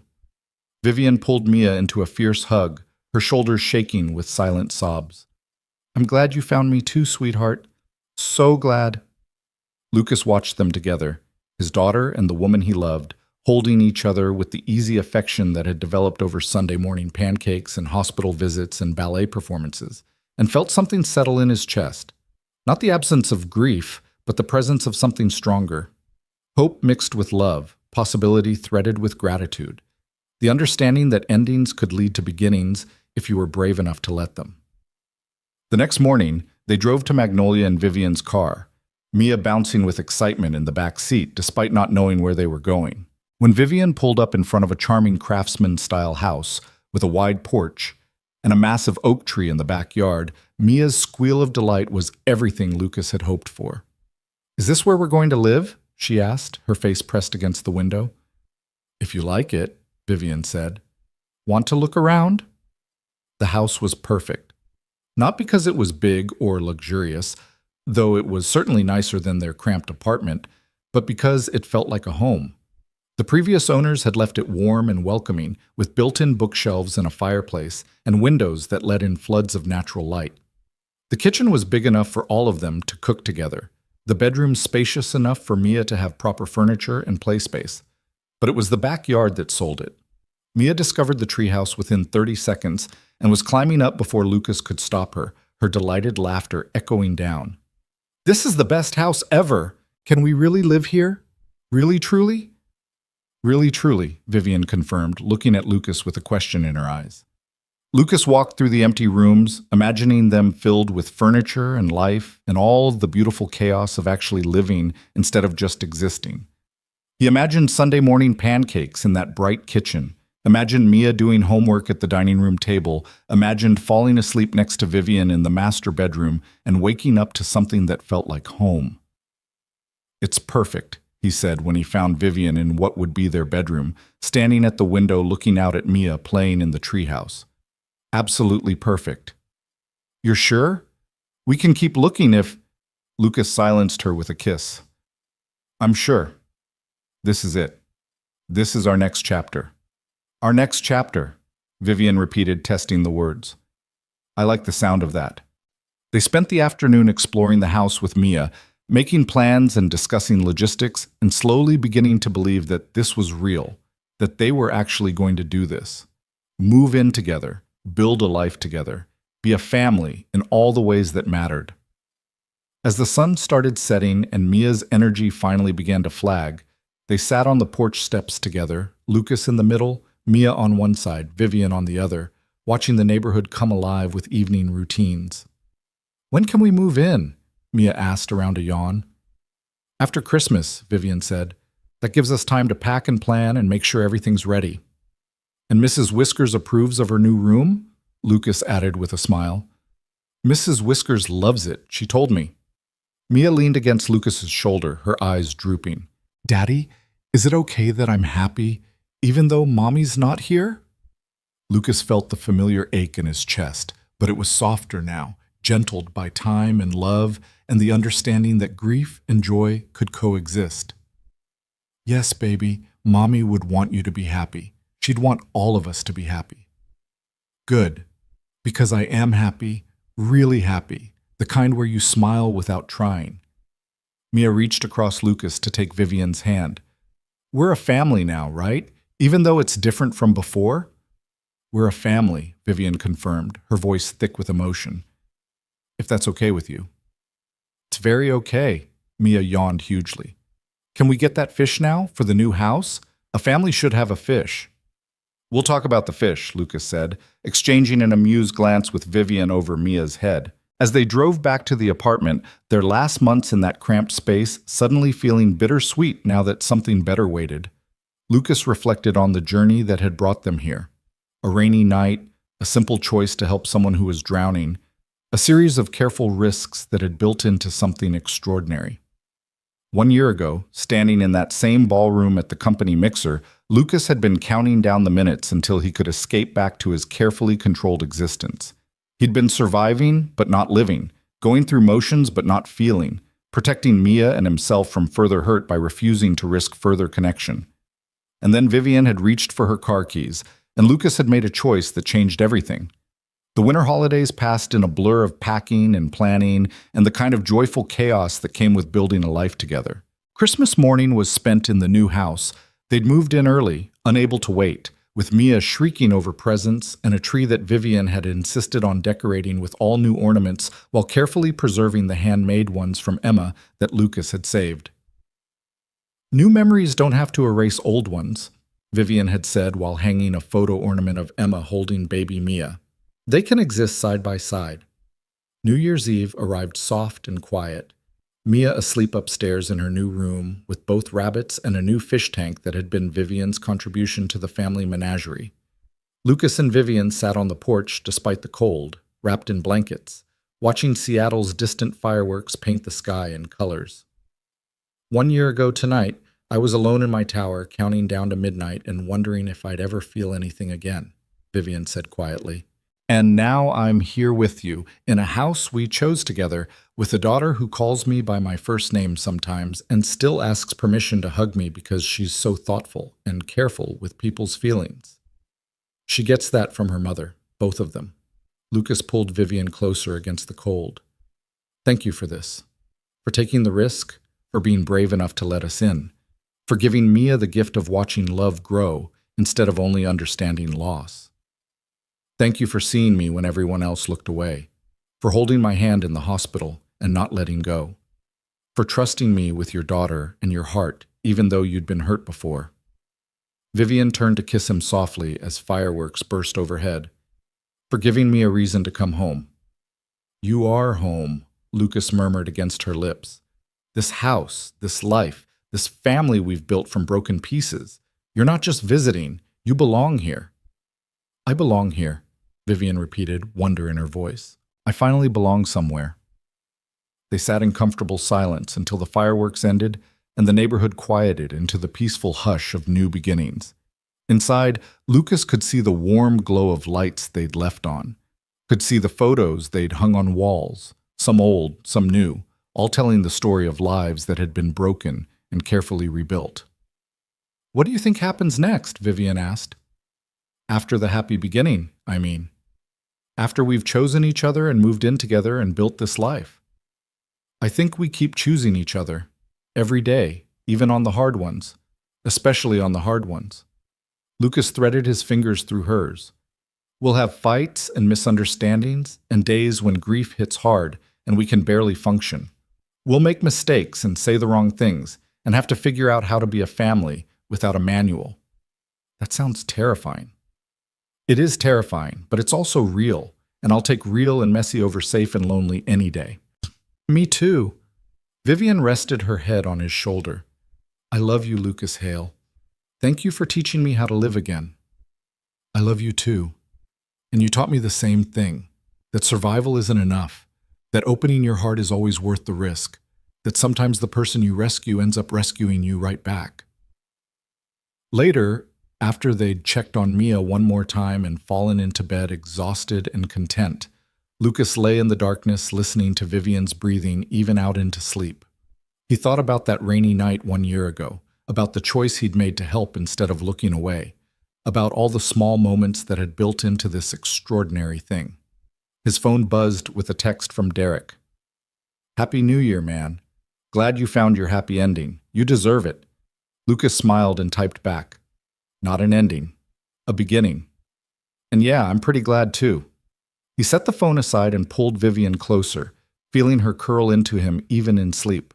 Through the window, he could see stars emerging as the clouds cleared, could see the treehouse silhouetted against the night sky, could imagine all the years ahead, birthday parties and school plays and Sunday morning pancakes, arguments over homework and curfews, watching Mia grow up with two parents who loved her and each other.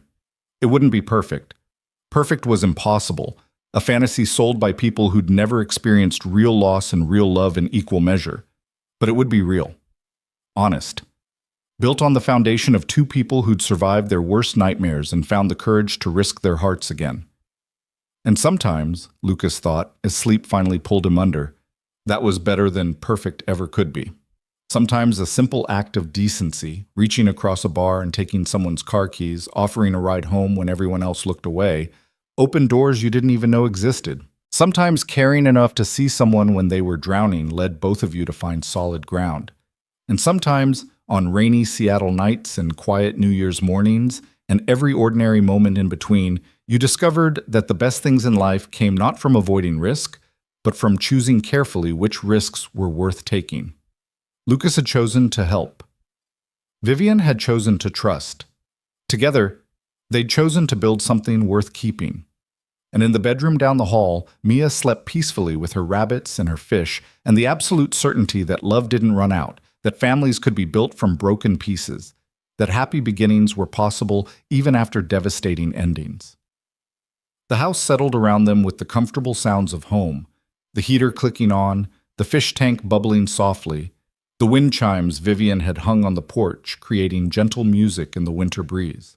And in the master bedroom, two people who'd thought they'd lost their chance at happiness slept wrapped in each other's arms, dreaming of futures they'd earned by being brave enough to risk their carefully guarded hearts. It wasn't the fairy tale ending they'd imagined in their first lives. It was better, because it was real and hard-won, and built on the foundation of true understanding between two people who knew that love meant showing up even when it scared you, holding on even when letting go felt safer, choosing connection over protection even when the outcome was uncertain. And that, Lucas thought in the last moment before sleep claimed him completely, was the most profound kind of love there was. The kind that chose to stay. The kind that saw you at your worst and decided you were worth the effort anyway. The kind that understood that broken didn't mean worthless, that grief could coexist with joy, that second chances were precious gifts not to be wasted on fear. Outside, snow began to fall, rare for Seattle, magical in its unexpectedness. It covered the treehouse and the yard in a blanket of white, making everything new and clean and full of possibility. Inside, a family slept.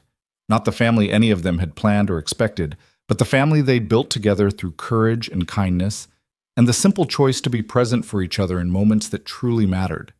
And somewhere in the space between sleeping and waking, in the quiet hours before dawn on the first day of a new year, Lucas Hale understood the truth that would carry them through whatever came next. Sometimes the greatest act of courage wasn't avoiding pain. It was choosing to love anyway, knowing that loss was possible, but connection was essential. That protecting your heart meant missing out on moments that made life worth living. That the only way to truly honor the people you'd lost was to keep opening yourself to the people you could still find. He'd found Vivian. She'd found him. Together they'd found a way to build a home from the ruins of their separate losses, and that was more than enough. That was everything.